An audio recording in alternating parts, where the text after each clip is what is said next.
In the dead of night, frantic knocking echoed at the door. "Molly, open up quick. My dad's having a medical emergency. We need to get him to the hospital." My husband rubbed his bleary eyes and moved to answer the door. I grabbed his arm to stop him. "Shoo, not a word. In my past life, my husband and I made the fatal mistake of opening our door to take his father to the hospital. That single act of kindness destroyed our family." 1. My husband rubbed his bleary eyes sleepily. "Honey, what's wrong?" "His father's critically ill, and they don't have a car. We should give them a ride." I smirked coldly. "If it's a real emergency, why not just call 911? Don't turn on the lights, don't make a sound, pretend nobody's home." My husband was confused, but he went along with it anyway. He scratched his head and went back to sleep. "Molly, if something happens to his father because of delayed medical treatment, would you feel guilty?" I shook my head, concealing the hatred in my eyes. "Guilty? Never." They kept banging on the door relentlessly for ages, then they started calling both our phones in turns. Good thing I'd put my phone on silent mode beforehand. My husband was starting to sense something wasn't right. Weird, 2 knocks with no answer would have been enough. Why keep knocking? His father's critically ill, yet he's banging on doors instead of calling an ambulance. Yeah, they've been knocking out there for nearly 10 minutes now. I tiptoed to the door and listened to the commotion outside. Damn it, nobody's home. What now? The speaker spat on the ground. "Any luck finding someone over there?" "Nothing." The outsider took a deep breath. "Damn it, can't find anyone when we need them most. Call an ambulance now. We can't let the old man kick the bucket now." Their voices faded into the distance. I let out a relieved sigh, meeting my husband's shocked gaze. They're trying to." I nodded with a grave expression.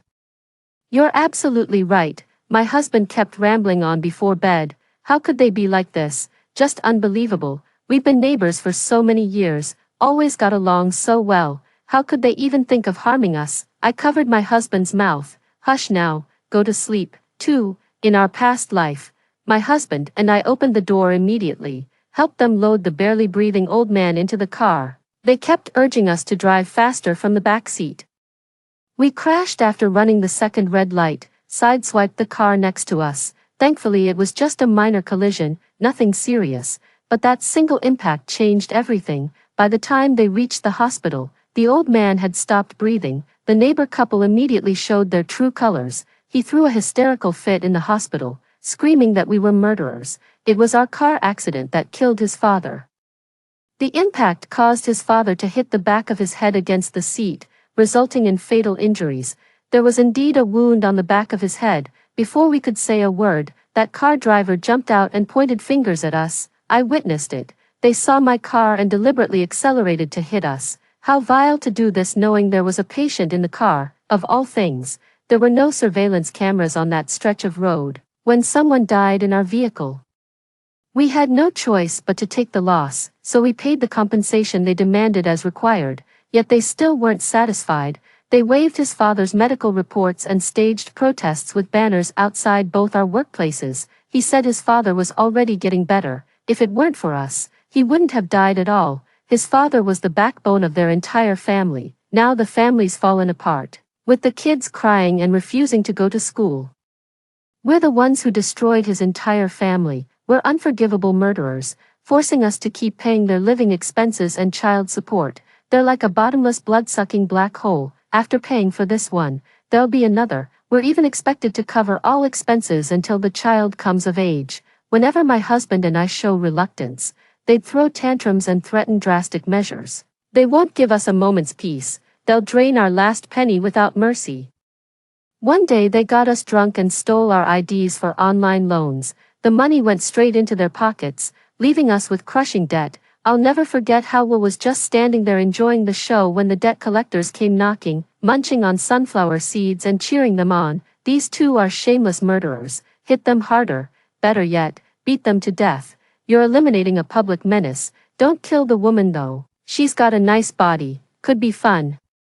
Count me in when the fun starts. My husband and I were beaten to death right then and there. Even in death they wouldn't let us rest. They live-streamed cyberbullying us, inciting netizens to desecrate our graves. Thank heavens for divine justice. I've been sent back to the day I fell into hell. 3. Heading out to work the next morning, ran into Will and his wife at the neighborhood gate.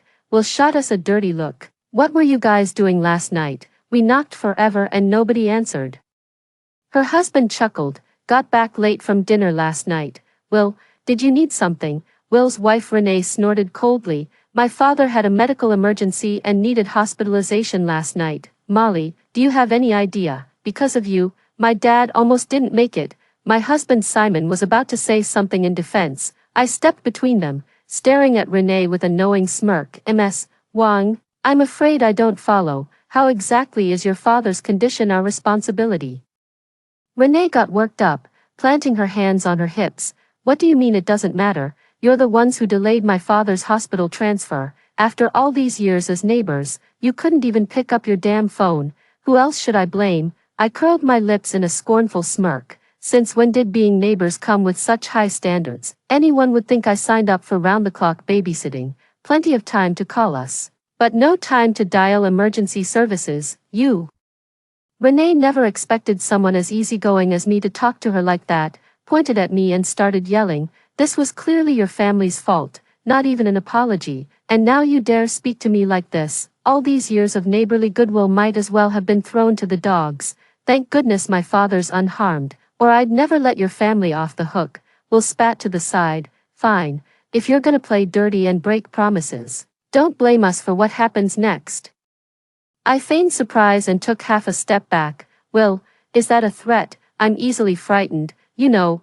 If you scare me into having health issues, can you handle the consequences? Will stared at me expressionlessly. He uttered coldly, we'll see about that, for Will's father isn't dead. Memories of my past life flooded back, forming a terrifying suspicion in my mind. I shared my suspicion with my husband. He shares the same thought as me. His father was discharged from the hospital a few days later. Renee called me the moment she could, all smiles now, completely different from the terrifying look she had days ago.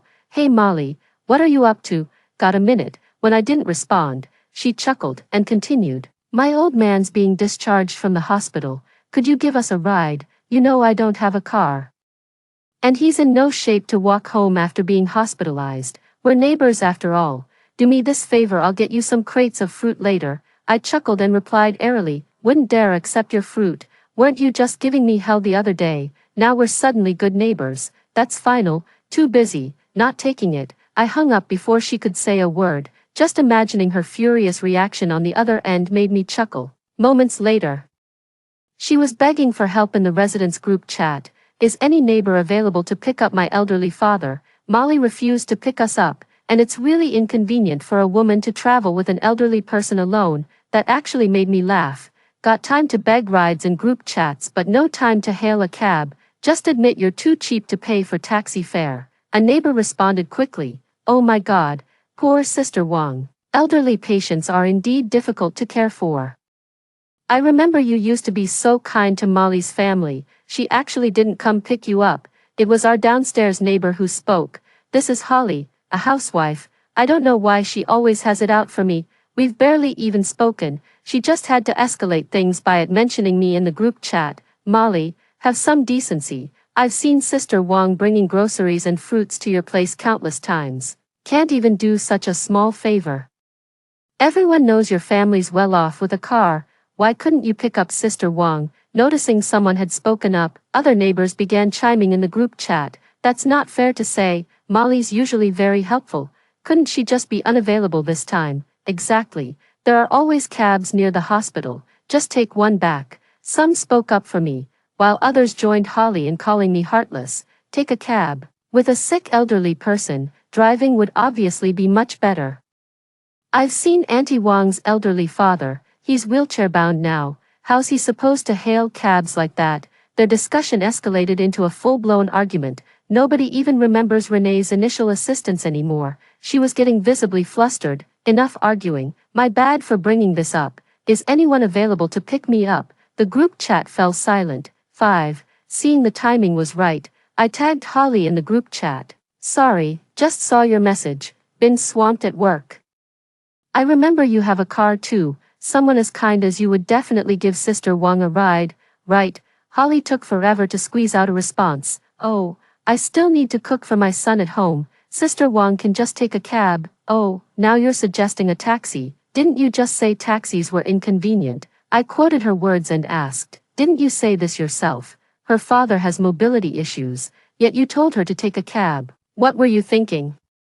Seems like those criticizing me are just putting on an act. The neighbors also started accusing Holly of being hypocritical and putting on airs. You didn't want to pick them up yourself, yet you forced someone else to do it. Holly was hopping mad, tagged Renee in the group chat. Sis Wang, I'm coming over now. Send me the exact location. At least I'm not like some people who are all talk. Renee was pouring out her gratitude in the group chat, as if they were her family's savior. An hour later, the two arrived home. Renee snapped a photo and shared it in the group. It's a group photo of her with Holly and her dad. Holly's carrying some fruit while several cartons of milk sit on the ground. She's grinning from ear to ear. Holly's genuinely kind, quite different from certain people. Sister Wang, I'll need your help more in the future. Milk's good for your growing kid. Holly replied instantly. Doing good deeds really lifts the spirits. Just say the word if you need anything, Sister Wang.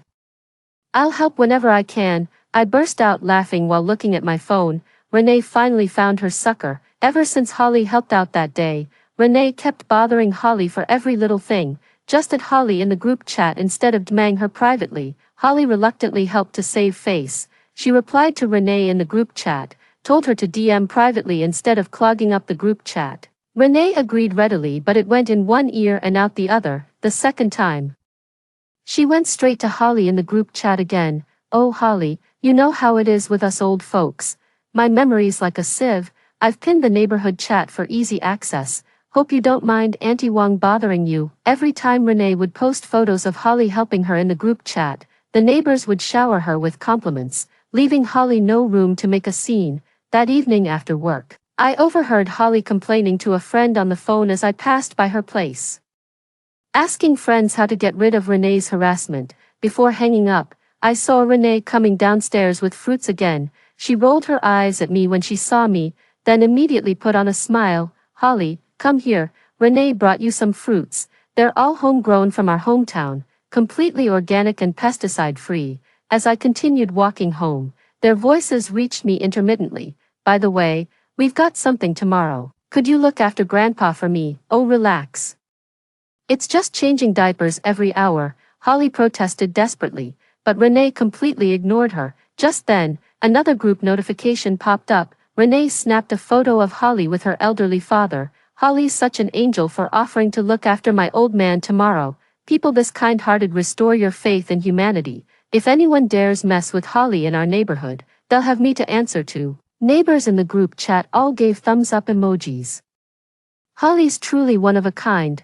I remember her even changing her father's adult diapers. Oh my God, Holly is so selfless. I could never be like that. Just as I was opening the door, Renee came upstairs. She rolled her eyes at me again and scoffed. Don't get jealous when you see me praising Holly. She's just kinder and prettier than you. She gave me a once-over. No wonder you're still childless after years of marriage. Your spitefulness makes you barren. Seeing my silence, she turned to shoot me a glance. Cat got your tongue, having regrets. If you want to make amends, fine.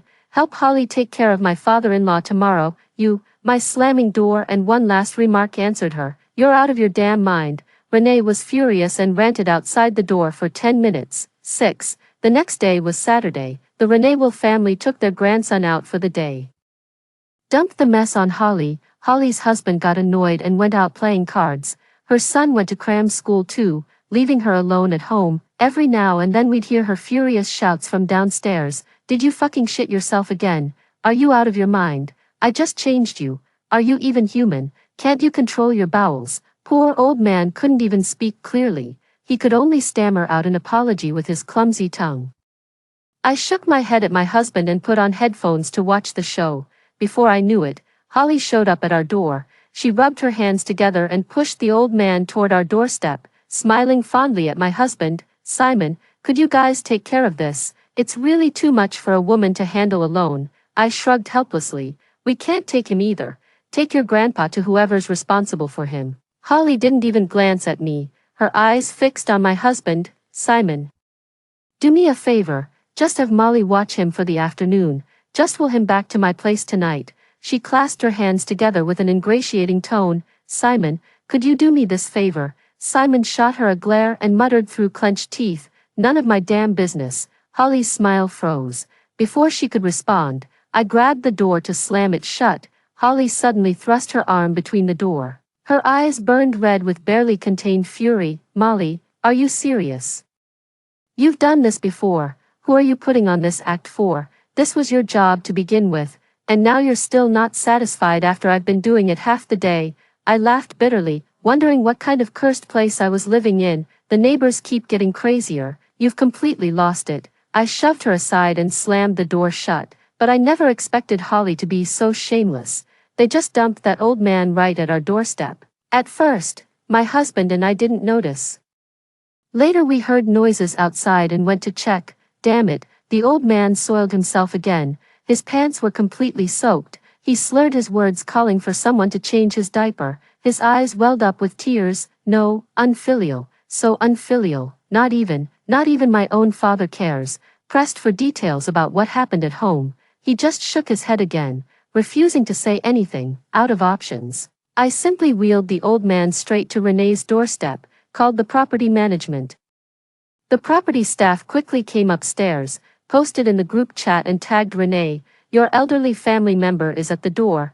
Is nobody home? You're just leaving them unattended. Renee responded surprisingly fast this time, playing the victim in the group chat again, trying to pin the blame on Holly, confronting her about why she left her father-in-law stranded at the doorstep. She clearly promised yesterday to take care of him for the whole day.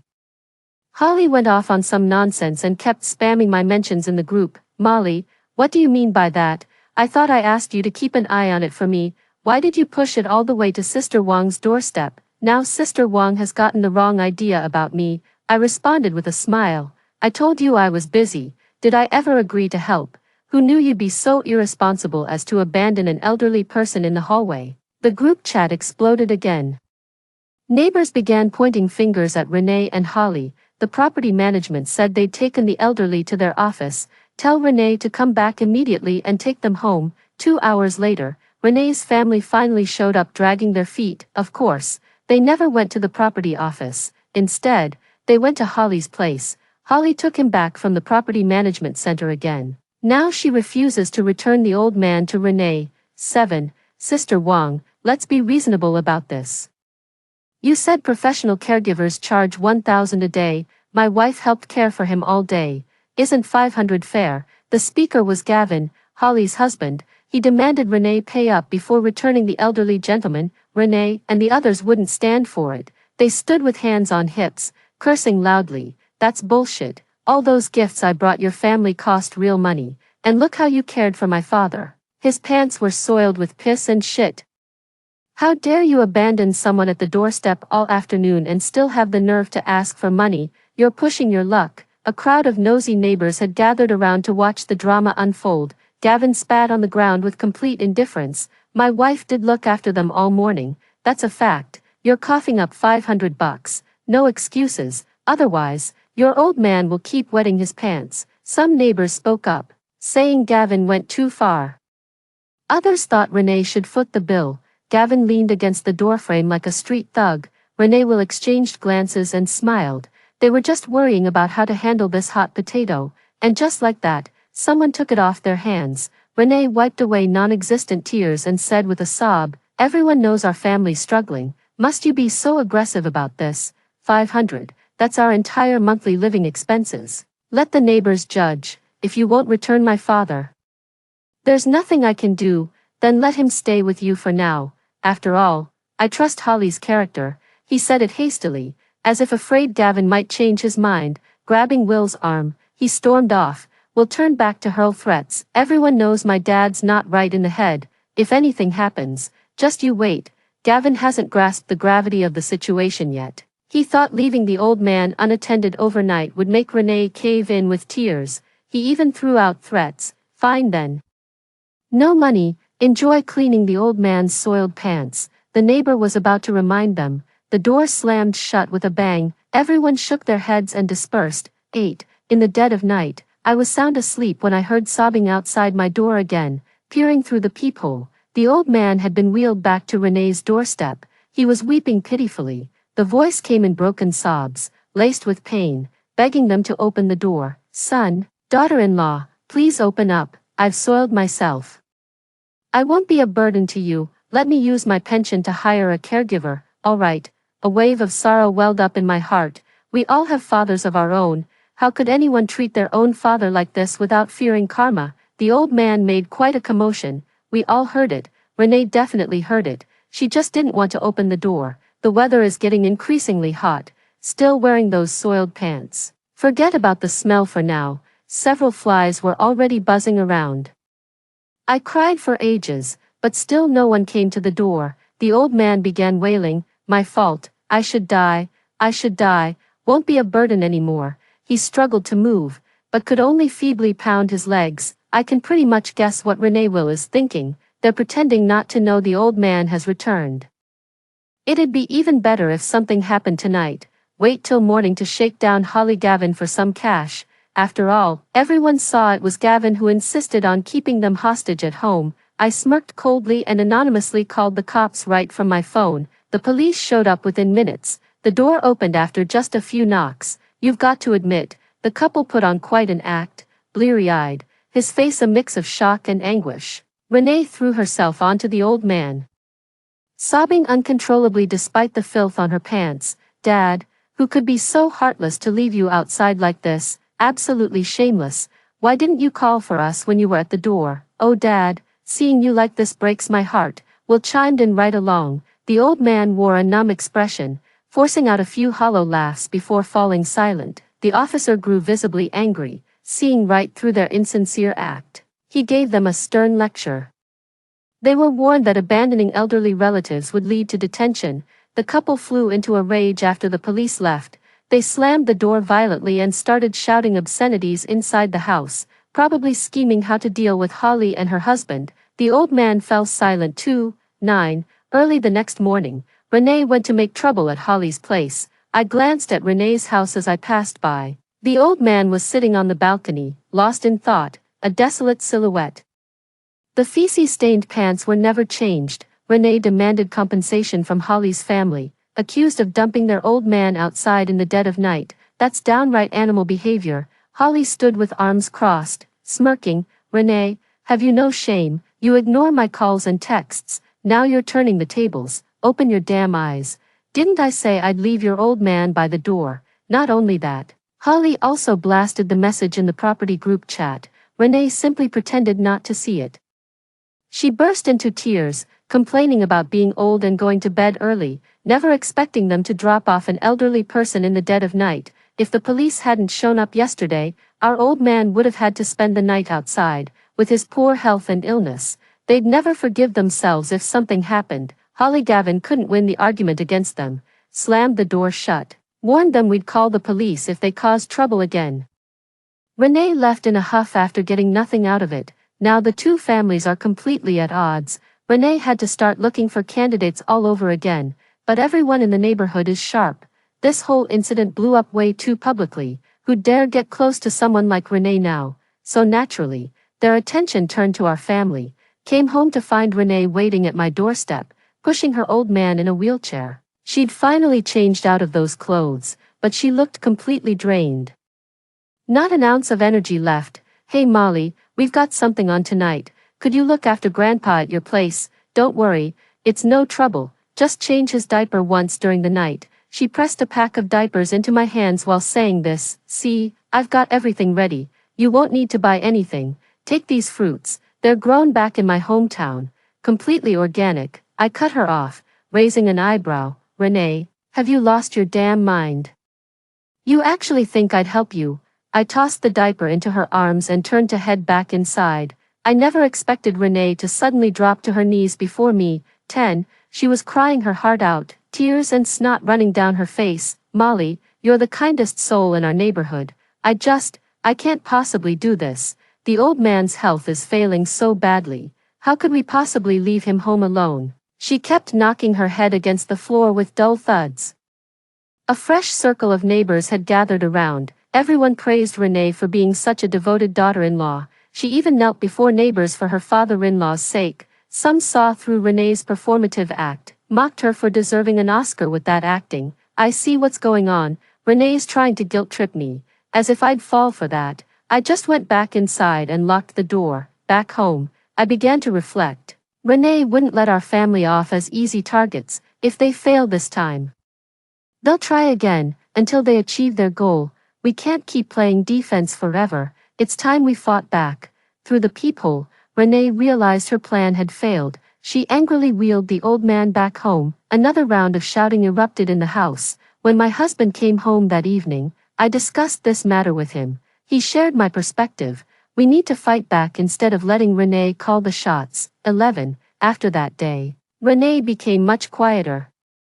They seemed to have started new plans as well. Renee became the model daughter-in-law in the neighbors' eyes again. She takes the old man downstairs for walks and sunshine every day, gives him foot massages right in front of the neighbors. Every act of kindness she performs conveniently has an audience. Thanks to her devoted care, the old man's spirits have noticeably improved. She praises her father-in-law to everyone she meets. My father-in-law is in remarkable health. He recovered from such a serious illness. The neighbors would say, "That's because you take such good care of him, even better than a biological daughter would. Having a daughter-in-law like you is a blessing earned through lifetimes." A month later, the old man miraculously rose from his wheelchair, though he could only stand for barely a minute or two. 6 weeks later, Grandpa could take a few tentative steps with Renee's support. Renee shares daily updates about her father's health condition in the group chat. He can feed himself now, and use the bathroom independently. His speech has become much clearer. Everyone says old man Renee will be able to go downstairs for sunshine within 6 months. Half a month later, Renee shared Grandpa's medical report in the group chat. "Thank you all for your concern. My father-in-law's health has improved significantly. The doctor said as long as he avoids head trauma or excessive stress, his condition won't worsen and will keep improving. I couldn't have managed this well without everyone's support. This progress is thanks to our wonderful neighbors." My husband and I exchanged knowing smiles. Renee was laying so much groundwork. She must be about to launch her plan. Sure enough, 3 nights later, Renee knocked on our door again. "Molly, Simon, open up quick.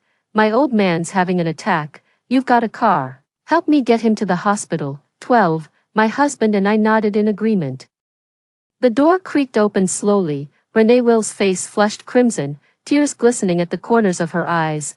Renee clutched at my sleeve, sinking to her knees. "Molly, please, whatever happened between us before, could you please take my father-in-law to the hospital? I'm begging you.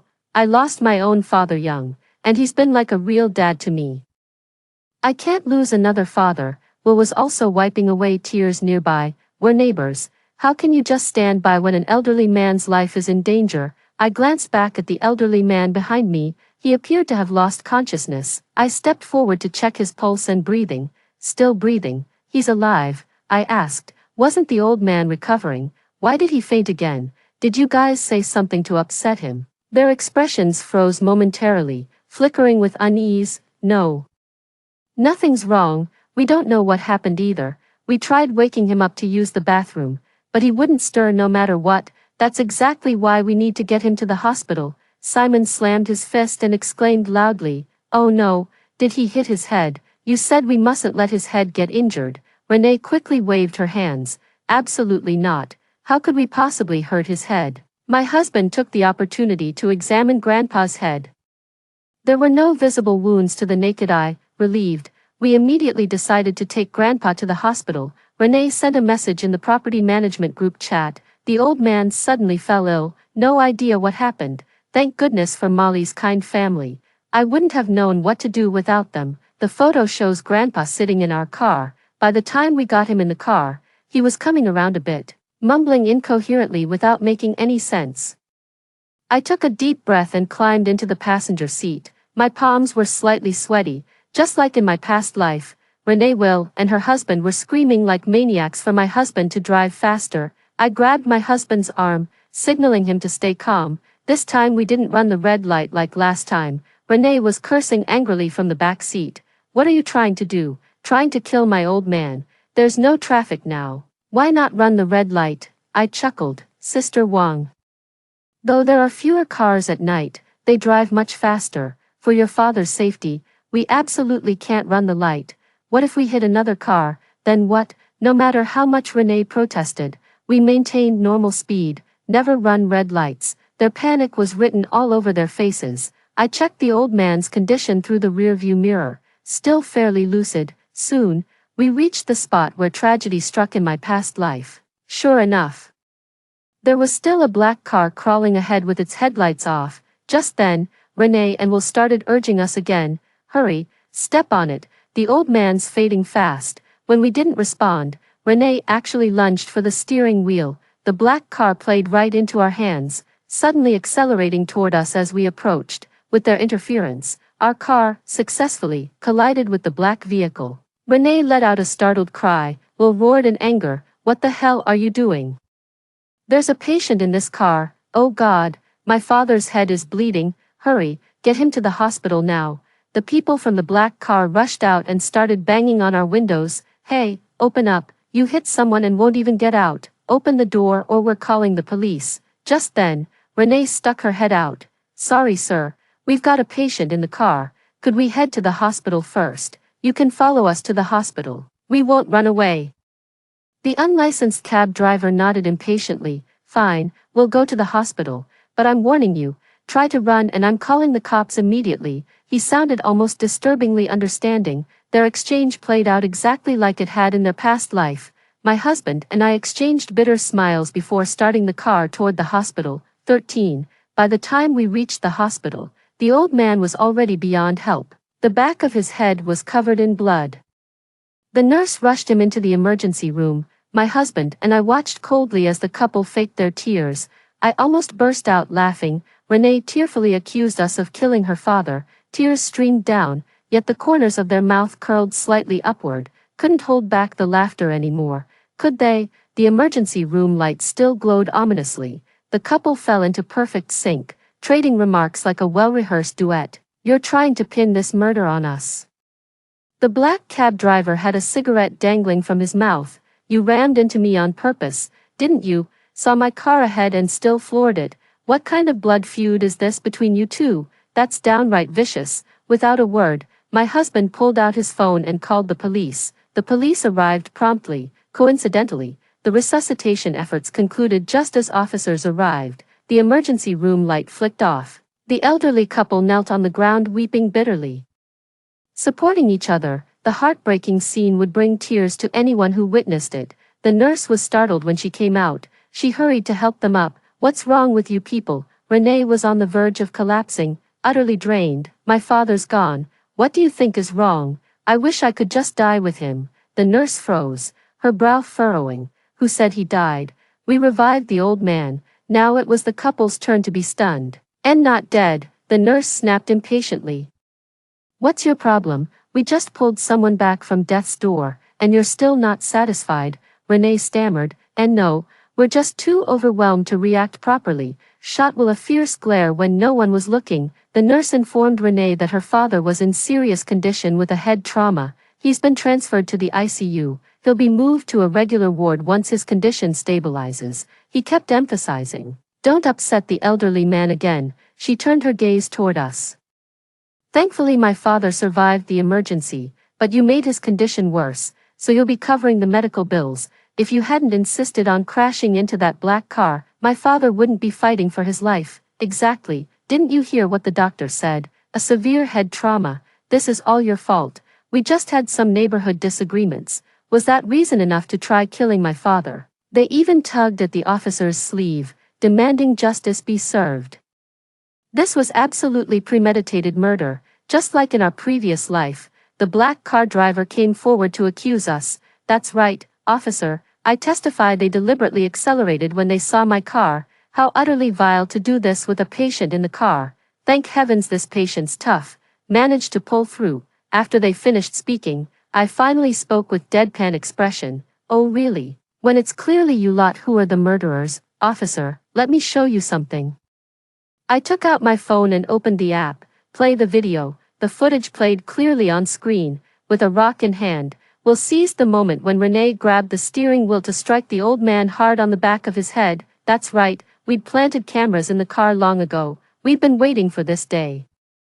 On camera, the old man saw Will pull out the rock. A flicker of grief flashed through his eyes. only to be replaced by numbness within seconds. I closed the video and opened another one. This was footage from the dashcam. It's clearly visible that our vehicle was driving normally. That black car deliberately rammed into us. Will's face went pale instantly, his lips pressed tight. Renee turned ghostly white and lunged forward trying to snatch the phone. Officer, this must be fake. It's doctored footage. That's my father-in-law. How could my husband possibly kill his own father? You wouldn't actually side with these murderers, would you? Everyone knows we've had conflicts. This is pure vengeance on their part. She was rambling incoherently, completely losing filter in her speech. The officer's face darkened with fury. The truth of the matter was plain as day. The unlicensed cabbie sensed trouble brewing. He tried to slip away unnoticed. But before he'd taken 2 steps, the cop had him pinned to the ground. I sneered, looking down at the 3 of them with contempt. Save your excuses for the judge. 14. The trio was taken into custody by the police. My husband and I went to give our statements. They asked why we installed cameras in the car. I just said we had conflicts with them and installed the cameras out of fear they'd scratch our car. The police reviewed both video recordings, confirmed no signs of digital manipulation. 3 individuals charged with murder. Investigation revealed the unlicensed cab driver was their accomplice. He's Will's distant cousin.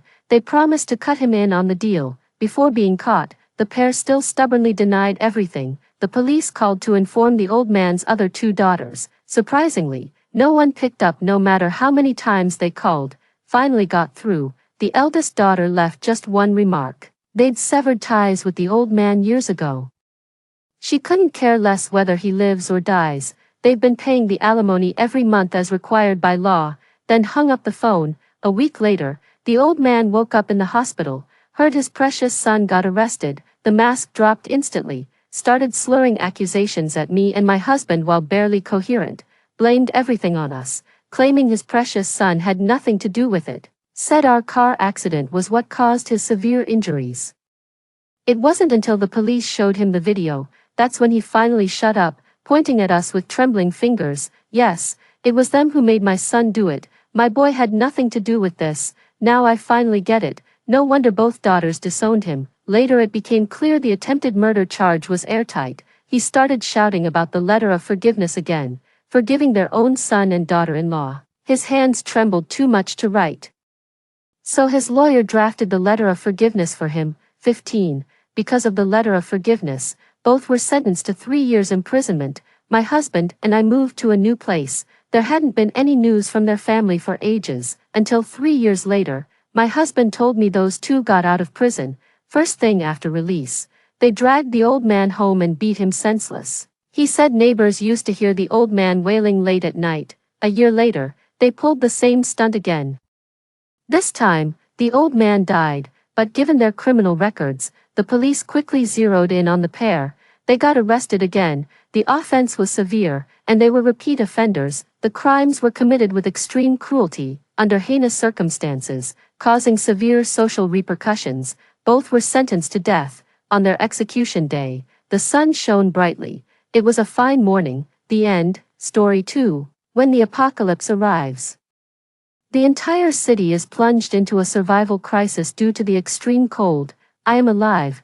Streaming host who promotes instant food products. Usually, my house is filled with all kinds of instant food, which would have been enough for my sister and me to survive the apocalypse. However, my sister wants to gain popularity through apocalypse-themed food live streaming and insists on live streaming at home, ultimately bringing disaster upon us. 01. According to the monitoring by the Meteorological Bureau, heavy to blizzard conditions will occur in the next 2 weeks. Citizens are advised to keep warm and take precautions against the cold. As the weather warning was being broadcast, I pushed open my sister's door. Jade, have you seen the report? Should we stock up on supplies before the blizzard? My sister, with her double ponytails and wearing a sky blue short skirt school uniform, was winking at the camera in front of the computer screen. Sister is here. Say hello to everyone. She's always so busy that she doesn't even have time for me at home. Seeing me arrive, the popularity of the live streaming room instantly increased. My sister affectionately pulled me over and smiled at the camera. Okay, I won't show you anymore. we're going to talk about our little sisterly secrets. I'll be right back, as soon as she paused the live, streaming screen. Her sweet smile instantly turned into impatience. My sister rolled her eyes at me. Are you blind? Can't you see I'm live, streaming? I'm already used to my sister's two-faced behavior. Sorry, I didn't notice. I just saw on the news that it's going to snow soon. My sister didn't care and casually picked up the foundation to touch up her makeup. What's the rush? It's not like we don't have food at home. We definitely have enough food. I just want to buy some more drinking water and quilts. I can't carry them by myself. If you're not too busy with your live streaming today, could you accompany me to the supermarket? I don't know which word of mine was wrong, but my sister was like a cat whose tail had been stepped on, instantly flying into a rage. Humph, you're a big internet celebrity. People will watch you no matter when you go live. Unlike me, a small live streaming host who rides on your popularity. Even if I stream from morning till night, no one will watch. And now you want to waste my time. You're deliberately trying to stop me from becoming famous. As if she hadn't cursed enough, my sister picked up the comb beside her and threw it at my face. The sharp tip of the comb scratched my cheek, but my sister pretended not to see it and turned around to continue touching up her makeup. Go by yourself if you want. I still have to live. Stream. In my previous life, Jade was just as willful. When she saw that I had a large number of fans, she talked me into taking her along for live streaming, calling me sister all the time. In the live streaming room, Jade squeezed me out of the screen, took the center position for herself, and kept interacting warmly with the bullet comments. Between the lines, Jade deliberately and innocently belittled me, saying that I had never been as good looking as her since childhood, nor as good at studying. I was unknown at school, and it was just luck that I caught the wave of the internet and started food live streaming and restaurant visiting live streaming, earning my first pot of gold. When she saw someone in the bullet comments praise her for being beautiful and say that she could be a beauty live streaming host, Jade couldn't help but look at me triumphantly. From that day on, Jade started a live streaming channel for beauty and skincare. Although she had a delicate and pretty appearance, she was less outstanding among the many beauty live streaming hosts. Later, following my suggestion, she took on the little neighbor girl persona and gained a wave of fans. Before long, some people approached her for product promotion, but I discovered that they were unbranded and uncertified products. I advised her not to accept such commercial orders, but she thought I was jealous of her earning money from advertisements and ignored my advice. After using those products, people's skin conditions deteriorated, and many who placed orders gave her negative reviews. The popularity of her live streaming room plummeted. At first, my fans also went to watch her live streaming, but she completely ignored the bullet comments related to me. Once, she even started cursing. This is my live streaming room. Please, Haley's fans, get out. With Jade's bad attitude, over time, my fans stopped paying attention to her, and her live streaming room lost all popularity completely. But Jade still held on to the hope, live streaming day and night and having awkward conversations with her few remaining fans, until the apocalypse arrived. The cold snap quickly swept across the globe, and the blizzard covered up all signs of life. Since most of the products I promoted were instant foods, there were a large number of self-heating pots, instant noodles, and snacks stocked at home. Even if we stayed indoors without going out, we could survive for a long time. One day, Jade had a sudden idea and thought that doing food live streaming at this time would attract more attention. Isn't this a bad idea? Everyone is worried about food right now. If you start food live streaming at this time, aren't you provoking hatred? I thought it was too risky. Although my sister and I didn't often go out due to work requirements and hardly ever met the neighbors in the building, there was still a risk of being recognized. However, blinded by the desire for popularity, Jade never considered that during this special period, any resources revealed would be coveted. My sister started her apocalypse-themed food live streaming. As the harsh weather continued, the number of viewers increased day by day. It not only attracted envy but also a wave of scolding. Where does the little sister live? Can you sell me some instant noodles and cookies? I really can't afford to eat at home. Please have mercy on me. You have no conscience. There are reports of people starving to death every day now. Is it fun to show off like this? Just keep eating. Why don't you choke to death? Does anyone know how to find her location? With so much food, she should take some out and share it with everyone. Seeing that things were going wrong, I forcefully cut off the network cable in my sister's room to make her stop the live streaming. For this, Jade held a grudge and locked me in the room while I was sleeping. Haley, you bitch, you're just jealous that I'm more popular than you now. Just fend for yourself in there. 3 days passed. Without water and food, I was lying on the bed with pale lips, curled up weakly. Suddenly, there were loud banging sounds outside. The electric saw and hammer alternately struck the anti-theft door, and it felt as if the ceiling was shaking from the impact. It turned out that on the first day my sister started the live streaming, our location had been revealed. Before long, I heard the loud noise of the door being broken down, Jade's screams, cries for help, and the men's curses mixed together, making my head spin. But I didn't have the strength to check the situation. Soon, my room was also broken into. Seeing how weak I was, they didn't bother with me and ransacked the house before leaving. Later, in order to find food, Jade left me and went out alone. I don't care anymore, I'm going out to find food on my own. Haley, if you want to blame someone, blame yourself for being stupid. If you had hidden the food properly, they wouldn't have been able to loot it so easily. In the end, I starved to death at home, recalling the experiences of my previous life. I touched the wound on my face and looked at my sister, who was completely focused on live streaming. This time, I'm going to make this ungrateful person pay the price. 02. As soon as I left the house, I immediately contacted a real estate agent. I want to buy a house, a single family one, away from the downtown area, and it should be available for transaction and occupancy in the near future. Also, it should have the best anti-theft and monitoring equipment. The price doesn't matter if it's a bit higher. Before long, the real estate agent found a suitable property. It was located in the suburbs, with fewer residents, and most of the houses there were bought as vacation villas. I looked around and asked, how about the security system? Don't worry about that. The entrance door and the door to the underground garage passage are made using the most advanced forging technology. Once closed, not even a bomb can blow them open. The real estate agent pointed to the fence surrounding the villa and said, these metal fences are equipped with a sensing system. If someone tries to climb over, the alarm will be triggered immediately, and they use solar energy for automatic power supply, so there's no need for charging. As he spoke, the real estate agent put his hand on the metal fence. As soon as his finger touched the surface, a shrill alarm sounded in the courtyard. The cameras outside the villa can track and monitor according to the source of the alarm. The real estate agent ran into the villa to turn off the alarm, and I followed. As soon as I entered, I noticed 4 large monitors on the wall, showing the images of the 4 sides of the villa. There were no blind spots in the monitoring, the real estate agent explained. A celebrity used to live in this villa.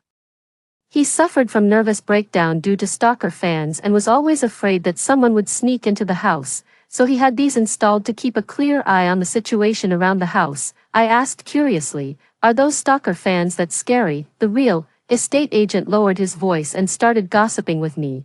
It said that the celebrity heard a dog barking at night. He habitually reached under the bed to pet the dog and felt a tongue licking his hand. He thought it was the dog, but when he got up the next day, he found that his dog was locked in the bathroom. He sensed something was wrong and immediately ran out to call the police. After searching the house, they actually found a living person under the bedroom bed.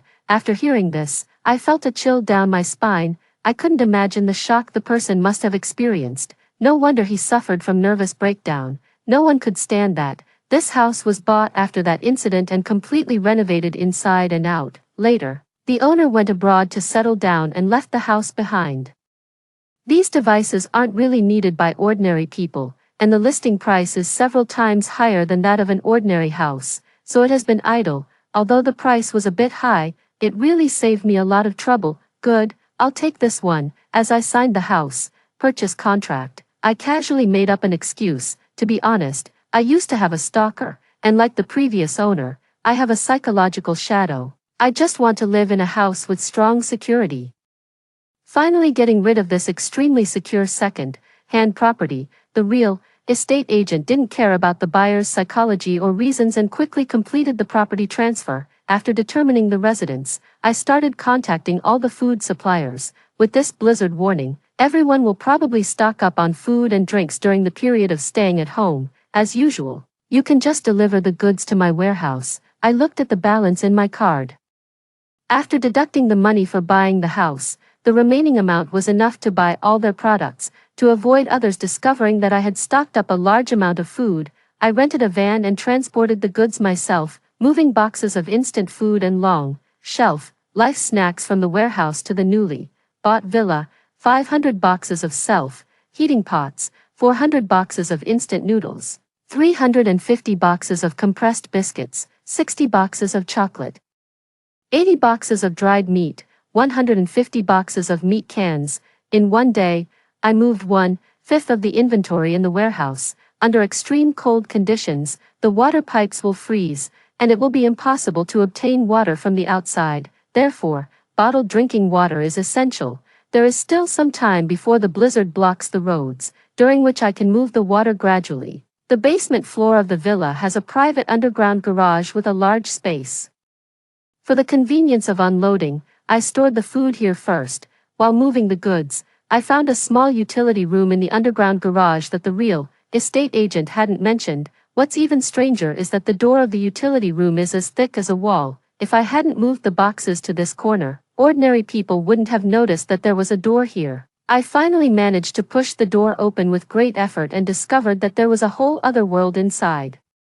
The utility room was like a small bedroom, with a bed, tables, chairs, and benches. The bed was close to the ground, and all the furniture was made low, lying and solid. The furniture in the entire room was square and everything was in full view. There were 6 monitors installed on the wall directly opposite the bed. When I turned on the power, I was stunned by what I saw. The monitors here were not only connected to the courtyard surveillance but also to every room inside the villa.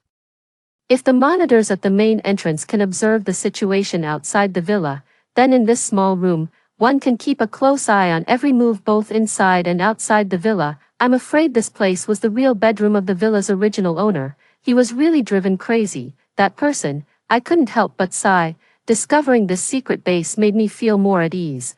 After all the supplies are moved in a few days, I'll seal the garage door with cement. By then, even if someone manages to enter the villa, if I hide in the underground garage and lock the passage, no one will be able to steal the supplies. 03. As night fell, I returned home. Jade was still live, streaming, and from time to time, the sound of her singing came from the room. I moved the bought quilts and bottled water into the living room and then collapsed onto the soft bed. I had exhausted a lot of physical strength today, and soon, I fell into a deep sleep. When I opened my eyes again, it was already noon the next day. I got up, washed up, and saw Jade sitting in front of the TV, eating iced watermelon while watching a drama. Seeing me come out, Jade sneered and said, "Look at the sky outside. There's no sign of snow at all. It's just alarmist talk. Only you're stupid enough to believe it." Indeed, the blizzard warning wasn't accurate. The weather wouldn't change at all in the next 2 weeks. It would still be sunny, and the temperature would continue to rise. It wasn't until the 14th day that the sky turned cloudy and light snow started to fall. On the 15th day, the temperature dropped to below zero overnight, and it turned into moderate snow. On the 16th day, the blizzard of the harsh winter arrived. The so-called 2 weeks later was when the real disaster truly began. People caught in the blizzard thought the strange weather would stop soon, so they stayed at home and indulged in eating, completely unaware that what was to follow was the extreme cold apocalypse that would plunge the world into chaos. Until the day I died, the cold storm still hadn't subsided. Right now, Jade was still mocking me. If everyone were as brainless as you, society would be in chaos. To avoid revealing anything, I spoke gently as usual. It's better to be prepared. After finishing the watermelon, Jade left the trash on the table for me to clean up, before going back to her room.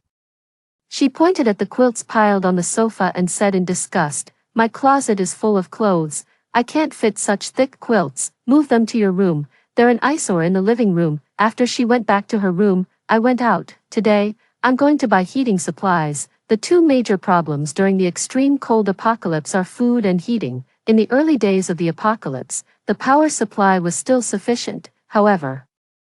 With a large number of heating devices operating at full capacity simultaneously, the energy consumption was huge. The overloaded power supply collapsed 3 months after the apocalypse. The newly bought villa is equipped with a photovoltaic generator, which has the advantage of being noiseless and won't attract the attention of the surroundings. However, the maintenance of the generator is a problem. In case the surface is damaged, its use will be greatly restricted. Therefore, I need backup fuel, and coal is essential. I purchased a large amount of alcohol and coal from outdoor supply stores respectively. The delivery address was still filled in as the address of my sister and me. When the express delivery arrived, I would find an opportunity to privately transport the goods to the villa. As expected, these items aroused the curiosity of the deliverman.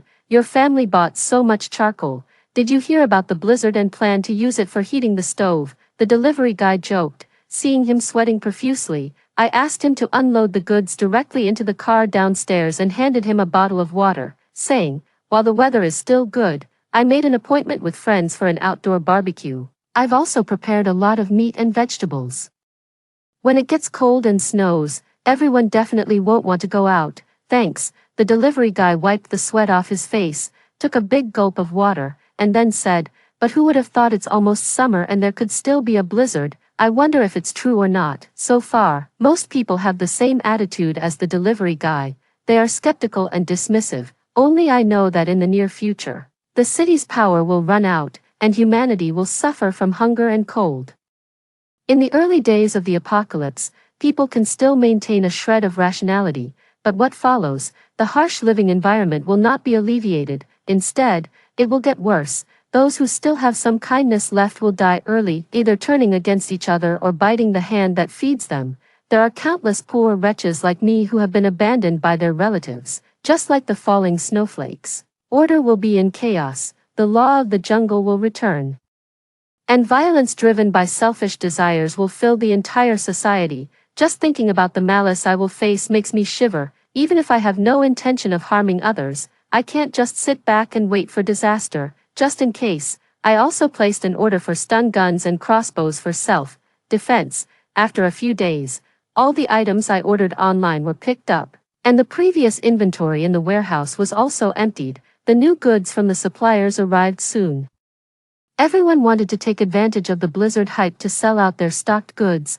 No one knew that I had already modified the sales volume data in the background in advance. The sales volume of 1 box on the platform would show the data of 10 boxes, and I would pay for the remaining 9 boxes. In this way, the suppliers can receive payment, and no one will find out that I am hoarding food resources. 04. The live streaming product promotion began. Recently, everyone has seen the news. Right, there may be extreme weather soon. A few days ago, I specifically contacted the manufacturers and asked them to bring out all their inventory and offer it to the fans in the live streaming room at a bulk price. With the support of the blizzard warning, the viewers in the live streaming room actively placed orders. As soon as the products were put on the shelves, they were quickly sold out, especially the self-heating pots and instant noodles. Seeing the enthusiasm of everyone for stockpiling goods, more and more suppliers contacted me, offering rice, flour, cooking oil, etc. Taking advantage of the hype, various manufacturers took out all their inventory. The warehouse rushed to send out express deliveries, and 90% of the goods I bought were secretly transported to the villa. However, as the weather continued to heat up, restlessness appeared in the live streaming room. Gradually, some people regretted their purchases, saying that they had bought too much on impulse, that there was no room at home to store it all, and that it would take half a year to finish eating it. All the products selected this time are foods with a long shelf life. Don't worry if you bought a lot, just stock them at home and eat them slowly, I said. Out of my last bit of humanity, I still advise the consumers in the live streaming room to keep those foods. Hey, you're scamming your fans. Just then, my sister's voice came from the door. It's just a weather warning,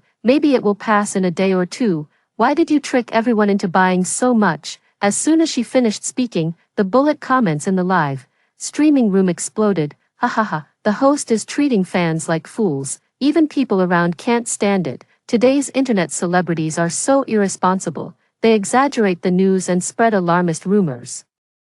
Don't they just want to make money while taking advantage of the situation? Can't you see, the host is hyping up the situation and harvesting the fans? Don't be fooled, everyone, cancel your orders quickly. Some old fans who knew me spoke up to defend me, but their voices were quickly drowned out by the doubts. I turned my head and gave Jade a meaningful look. These remarks in the live streaming room were no accident. In my previous life, she also said the same thing.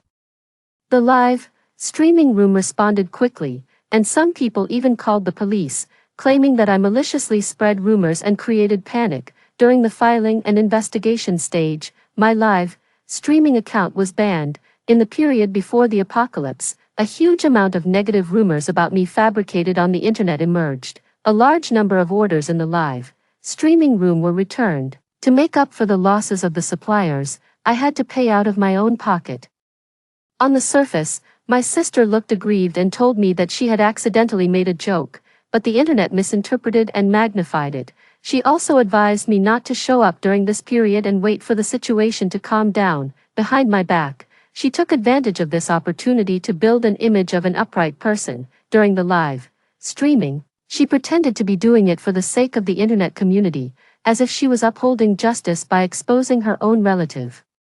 When I was locked in the room, dizzy from hunger, and desperately begging my sister, I learned the truth from her. Sister, if you eat one less bite, I can eat one more bite. Don't you understand this? Moreover, it's all thanks to me that we've survived until now. If I hadn't found people to ruin your live streaming, how could there have been so many suckers returning their orders, allowing us to stock up so much food at home? At that time, I slumped on the ground, feeling as cold as if I had fallen into an ice cave. Since we were kids, I had always given in to my sister. As long as she said she liked something, I would give it to her, even if she didn't cherish it after getting it. I never resented her. It wasn't that I couldn't see through her little schemes, but I thought we were family after all. If her career took off, it wouldn't matter if I made some sacrifices. My unconditional tolerance only led to the ungrateful person becoming more and more excessive. In this life, she was repeating the same old tricks, looking at the endless stream of abusive bullet comments, which seemed to be from hired trolls. I straightened myself up and said righteously, "Dear fans in the live streaming room, please trust me. If you think I have committed any illegal or disciplinary violations, you can report me to the platform at any time." There were still people on the bullet comments egging others on and shouting for order cancellations. I have recorded the IDs of these few people who are hyping up the situation and slandering me today. I will call the police as soon as the live streaming ends. Then, I read out the IDs of several people who were spamming maliciously, and in the live streaming room gradually died down. The future weather changes are unknown. To avoid expanding the impact, I will suspend the live streaming from today, leaving behind an uproar. I ended the last live streaming before the apocalypse. 05. There are still 5 days until the extreme cold apocalypse. No matter what the public opinion is on the internet, it has nothing to do with me. Looking at the shopping list on my phone, I pushed a cart through the department store. Low temperature cannot disinfect or inhibit bacteria.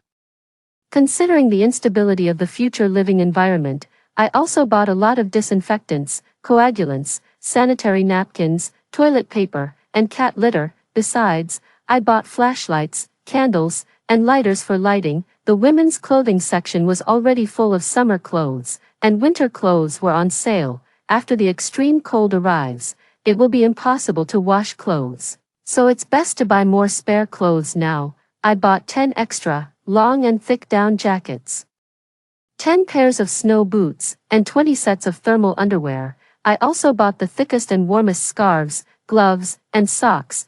While packing the goods, the salesperson complained to me. These items were very popular when the blizzard warning was issued, but it's been over a week now, and not a single snowflake has fallen. I can't even finish processing the return orders these days. After that, the salesperson looked at me suspiciously. "Little girl, can you use up all these?"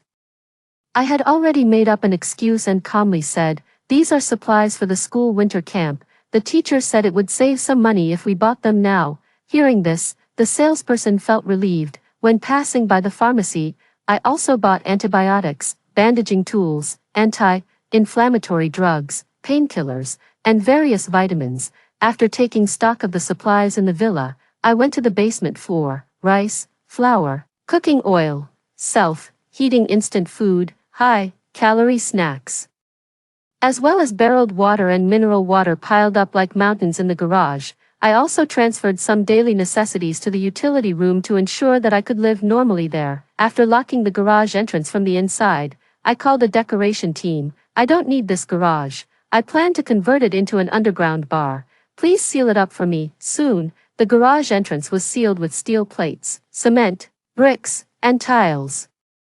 And wall panels were installed to prevent mildew and moisture. Just to be safe, I also asked the decoration team to reinforce the windows of the villa and replace each window with bulletproof glass. I'm afraid the bar will be too noisy. This kind of glass has good sound insulation effect. Nowadays, in the suburban villa area, many people have converted their villas into party houses or bars. The decoration team was not surprised by the requirements I put forward. In 2 days, the entire villa was as solid as a fortress. Taking advantage of the free time, I logged into my alternate account and entered my sister's live streaming room. I already told my sister that everyone has a hard time, and there's no need to encourage people to buy so much. Isn't this cheating them? Who knew she wouldn't listen and only thought about making money by harvesting fans? I just couldn't stand it. Sure enough, Jade was using me to build her image. Sigh.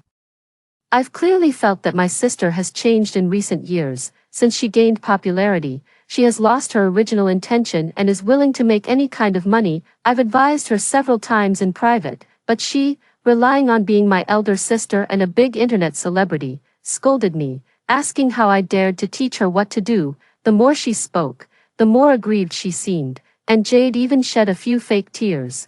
Many people in the bullet comments echoed her. I knew it. I've long seen that her character is not good. I feel like the person I hate has finally been discovered by everyone. Some people also spoke up for me. Come on, I've met Haley in person. She's very nice. She even donated supplies to schools in mountainous areas before. How much did Haley pay you? You're still speaking for her. Ha ha ha. Those people were all brainwashed fans in Haley's live streaming room. I sensed something was wrong when she told everyone to stock up more. I returned all the items I ordered the day before yesterday. When a person's reputation is damaged, everyone is eager to kick them while they're down. With my own sister playing the victim, some people began to believe the so-called negative rumors, and more people were returning their orders. Before this, I had signed contracts with the manufacturers, and I would take over and pay for all the returned goods. Self-heating rice, meat cans, compressed biscuits, which are usually eaten less, had the highest return rates. There were also some snacks like cookies, chocolates, and nuts. All the returned food supplies were transported back to the villa by me. It was not until evening that I returned home. 06. Seeing me come back, Jade couldn't hide her guilt. Sister, are you okay? I kept my head down and ignored her. Why did you come back so late? Jade pretended to be considerate, poured me a glass of water, and said, I was just about to call and ask if you had eaten. With all the trouble you're in, I've lost my appetite too. Just then, Jade's phone rang. Miss, your takeout has arrived. Just leave it at the door. Jade hung up the phone awkwardly and said to me, I haven't eaten all day, so I ordered something casually. Just a quick bite. Do you want to eat? Sister, I can order another one for you. I'm not hungry. I shook my head, looking dejected. A lot of people have been returning their orders these days. I signed contracts with them, so I have to bear all the losses. Hearing this, there was undisguised glee in Jade's eyes. It's okay, you've earned so much money, losing a little doesn't matter, but it's not easy to deal with this public opinion. Don't go online to check during this period. I nodded silently. Seeing this, the corners of Jade's mouth lifted slightly, and she took my hand. Sister, I've come up with a public relations plan these days. It will definitely help you deal with this crisis. Jade couldn't wait to open her fan data. Sister, look, more and more people are following me these days. Taking advantage of this hype, I want to build a good guy image, expose the truth about your negative rumors, and attract the viewers from your live streaming room to my side. When the situation calms down, you can publicly apologize, and then I'll say a few good words for you. Everyone will surely accept it. Seeing that I didn't say anything, the smile on Jade's face gradually faded. Say something. I'm doing this for your own good. I'm your own sister. Would I harm you? Failing to get what she wanted, Jade angrily shook off my hand. Everyone knows I'm your sister. Do you have to drag me down with you when you're in trouble? Haley, ask yourself. Did I benefit much from you when you were popular? Now that you're being scolded, why should I be implicated and scolded too? I deliberately kept my sister in suspense and pretended to be in a dilemma as I looked at her. Jade, this happened too suddenly. I want to deal with the inventory in the warehouse first. We can discuss your live streaming later when I have time. By the time we discuss it, it will be too late. Now that everyone is scolding you, you have a topic of discussion. If we wait until everyone forgets about you, we won't get anything. Jade stood up and pointed at me viciously. I'm discussing this with you out of consideration for our family. Do you think you've done something good? You don't even want me to distance myself from you. Haley, what kind of sister are you? You're probably afraid that I'll become more popular than you, so you're deliberately trying to harm me. After saying that, Jade slammed the door and went back to her room. Since that day, my sister unilaterally entered a cold war with me, to avoid arousing her suspicion. Just like in my previous life, I moved the inventory from the warehouse back home before the snow fell. 20 boxes of instant noodles, 10 boxes of self-heating hot pots, 5 boxes of ham sausages, 10 boxes of canned goods, and 6 barrels of purified water. After all, without these supplies, Jade wouldn't have the opportunity to do food live streaming and show off. This time, I would create the same conditions for her. I was busy moving things up and down by myself, which attracted the curiosity of many neighbors who asked if I needed help. Thank you so much. My place is at 901. Just help me carry these into the elevator. The news that there was a lot of food stocked in apartment 901 spread quickly in the homeowners group. Jade was completely unaware of this and was busy playing the victim in her live streaming room. Sigh, now my sister completely ignores me. She won't listen to anything I say. Don't blame her, everyone. She was wrong this time, but I will definitely try to persuade her. I hope she can learn from this lesson and be a better person in the future. The live streaming room was filled with words of agreement. It was obvious that Jade enjoyed the feeling of having everyone echo her words. People like her, who take advantage of the situation to incite and engage in profiteering, are the most feared among internet celebrities. Yeah, the blizzard warning has been out for more than 10 days, and the temperature outside is almost 30 degrees Celsius. She was scaring people and encouraging them to hoard supplies. Hey, is it snowing? Damn, it's snowing here too. Could the blizzard warning actually be true? I looked out the window. It was the 14th day since the blizzard warning, and the extreme cold apocalypse was about to arrive. 07. The internet was in an uproar, and news of snowfall in various places topped the trending searches. No one had expected that the blizzard that would sweep the globe was actually coming. Although there were only sporadic light snowflakes at first, it was enough to excite people. Indeed, at first, people were delighted. In the residential area, many adults took their children to the courtyard, and there was continuous laughter and joy in the snow. It's really snowing. Jade came out of her room and asked, "Did you stock up on food at home?" "Yeah, I moved everything from the warehouse back." Jade glanced at the place where the supplies were stacked and said, "Is that all? I thought there would be a lot of returns. Didn't you promote quite a few brands?" I explained, "I contacted other supermarkets these days and asked them to take most of the goods away. I thought we already had a lot of stock at home, and leaving these would be enough for us to eat for a long time." Jade believed my words and said, "You're right, the snow probably won't last for many days." However, things didn't go as she expected. As time passed, the snow got heavier and heavier. As soon as the snow clearing trucks left, a new layer of snow would accumulate on the ground. The TV kept broadcasting that in just 2 days, the snow on the roads in some high-latitude areas was difficult to clear, making travel difficult. Everyone was working from home. High-speed railways connecting various places stopped operating, flights were cancelled, and all highways were blocked. More and more people in the residential area started going out. The continuous days of bad weather made people gradually more alert. All the shelves in the supermarkets were empty, and there were constant group buying requests for meat and vegetables in the homeowners group. Jade still paid no attention to what was happening outside and was fully focused on live streaming. On the third day, the city came to a standstill due to the blizzard, and more people regretted not buying more food from my live streaming room. The blizzard warning turned out to be true. I should have bought 2 more boxes of self-heating hot pots from Haley. Now I can't even order takeout. I'm even worse off. I returned the things I managed to buy. And now there's only 1 bucket of instant noodles left at home. Is there anyone in the live streaming room who can help me out? Sister Jade, ask your sister to resume live streaming. We really have no food left. Jade resisted the urge to roll her eyes and tried her best to soothe the viewers in the live streaming room. Don't worry, everyone. The snow definitely won't last for many days. Are you going to give in to her now?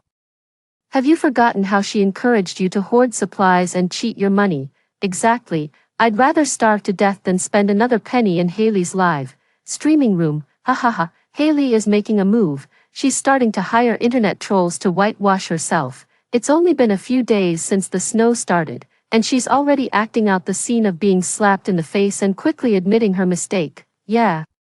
Some people in the live streaming room are acting too fake. Besides, what's the use of begging Haley now? All the roads are blocked, and not a single express delivery can go out. At that moment, I was lying on the sofa in the villa, leisurely scrolling through the bullet comments in Jade's live streaming room. Early that morning, while vehicles could still move, I drove alone to the villa. From the city center to the suburbs, there were fewer and fewer people. Especially at this time, people didn't want to stay far from where others lived. They thought that more people meant more strength, and living with neighbors would allow them to help each other in case of anything. Unfortunately, under the extreme pressure of survival, the cruelty and selfishness of human nature were more chilling than the cold blizzard. Looking at the desolate snow-covered scene outside the car window, I felt as if I were the only human survivor in the extreme cold apocalypse. To avoid going crazy, I had bought a radio, some books, and board games in advance. At this time, both the TV and the radio started broadcasting, "The blizzard is here, and the temperature will drop further. Urban traffic has been paralyzed. We urge citizens to reduce travel. Citizens who are outside should keep warm and reach shelters as soon as possible." I muted the TV and radio and then called my sister's phone. It took a while for the call to be answered. "Jade, I'm stuck in the blizzard. Can you come and pick me up?" I pretended to be anxious and specifically named a shopping mall that was far away. "All the shopping malls near home have been emptied. I came here to take a look, but who knew the snow got heavier and heavier, and all the roads are blocked." On the other end of the phone, Jade said impatiently, "I can't drive. How can I pick you up? Figure out a way to come back on your own. There's enough food at home. Who told you to go out and buy more?"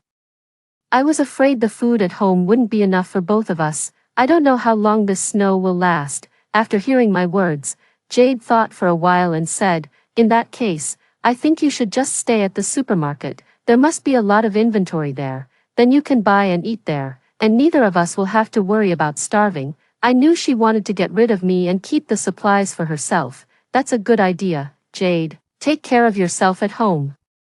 As soon as I finished speaking, the call was hung up immediately.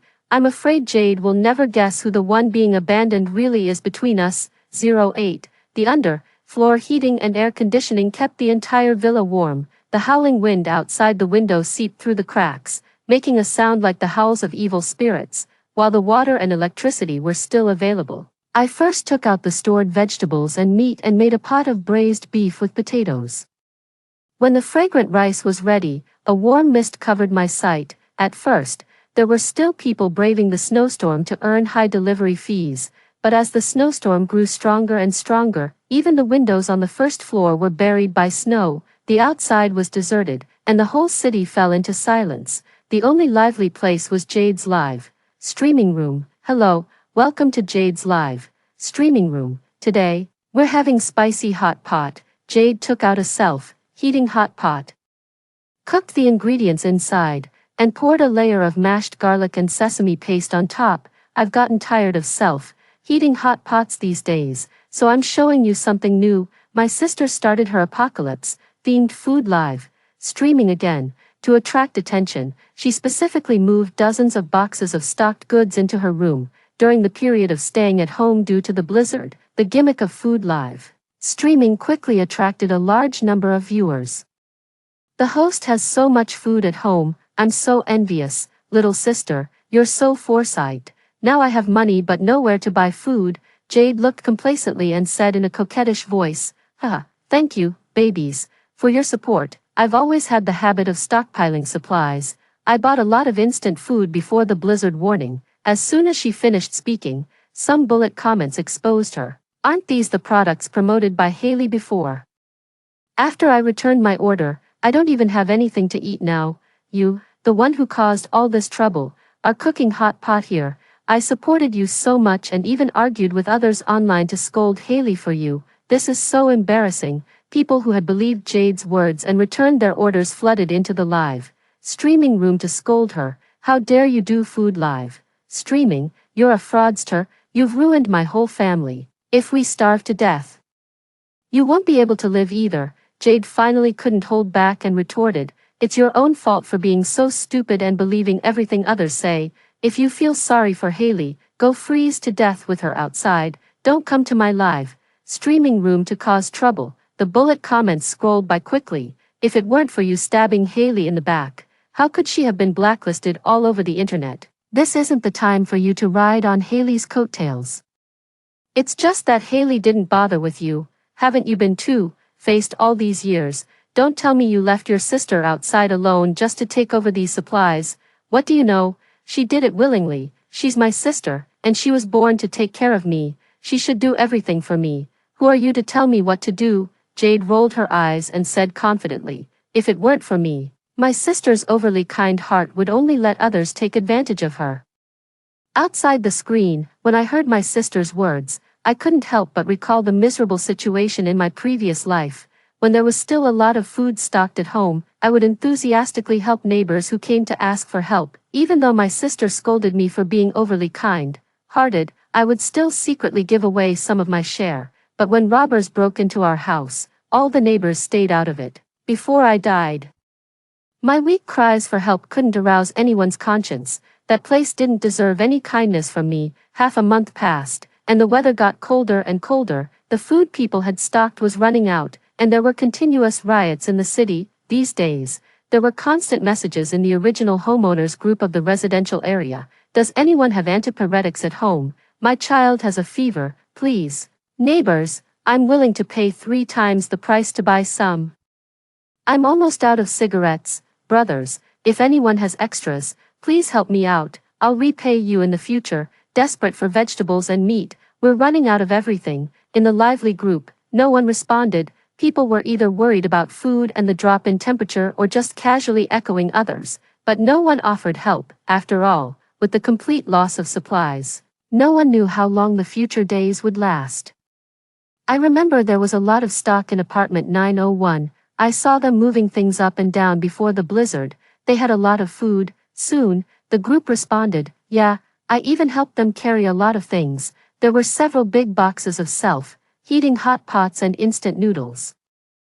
I think only 2 people live in apartment 901, right, and they're both young girls.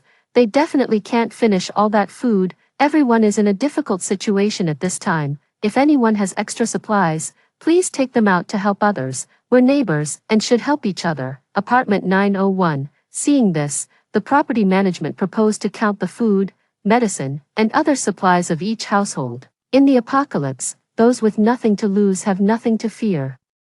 The less supplies a household has, the more confidently they report. Those with stocked supplies, on the other hand, become more cautious one by one. Before long, it was the turn of apartment 901, but there was no response. The property management mentioned me and my sister in the group. Apartment 901, report the supplies at your place. Sorry, I'm stuck outside and not at home right now, so I'm not sure about the specific situation. After distancing myself, several people in the group immediately mentioned my sister, asking her to report quickly. Are you guys crazy? What does the amount of supplies in my house have to do with you? Do I have to give money to someone just because they're poor? Why should I? Jade finally couldn't take it anymore and started scolding in the group. A bunch of beggars, get lost. After that, my sister directly left the group. The voices criticizing apartment 901 in the group grew louder.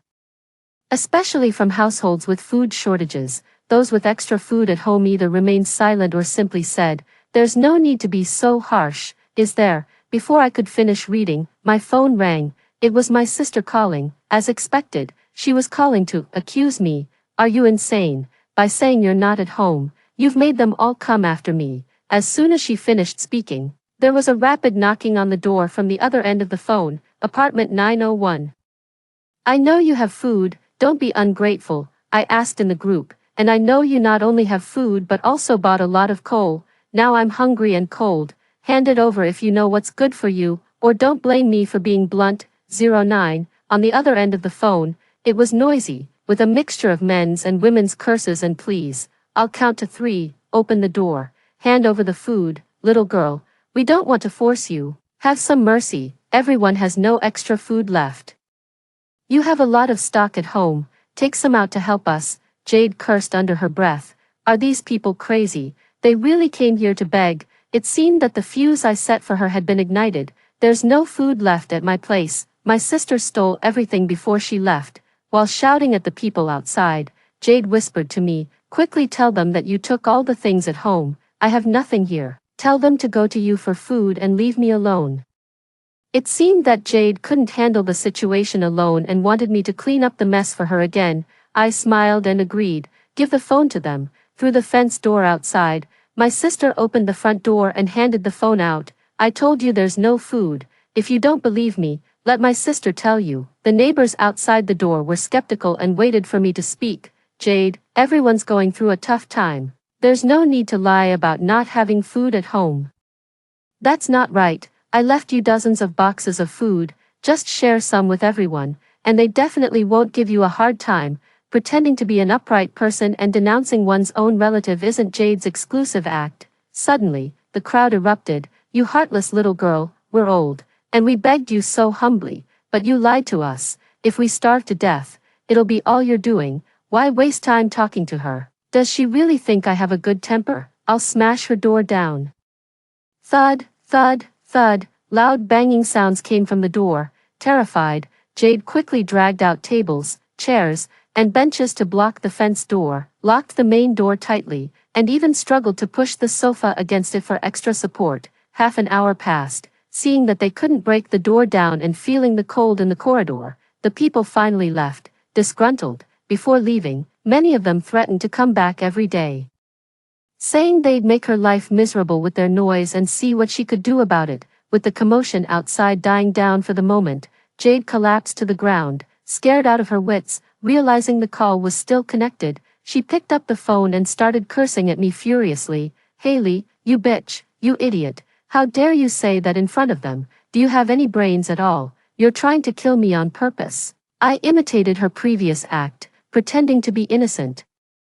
"Jade, I just thought it was wrong to lie. I didn't expect them to react so strongly. Besides, we have so much food at home. I think it's no big deal to share some with everyone." This kind of speech, which generously gives away others' possessions, almost made Jade faint from anger. On the phone, she was speechless, huffing and puffing with rage. Meanwhile, I was leisurely lying on the sofa in the villa, sipping hot cocoa made from chocolate, when I opened the trending searches. Jade's Apocalypse Food Live stream was already at the top. "Don't be angry, Jade, they can't get in anyway, so just let it go.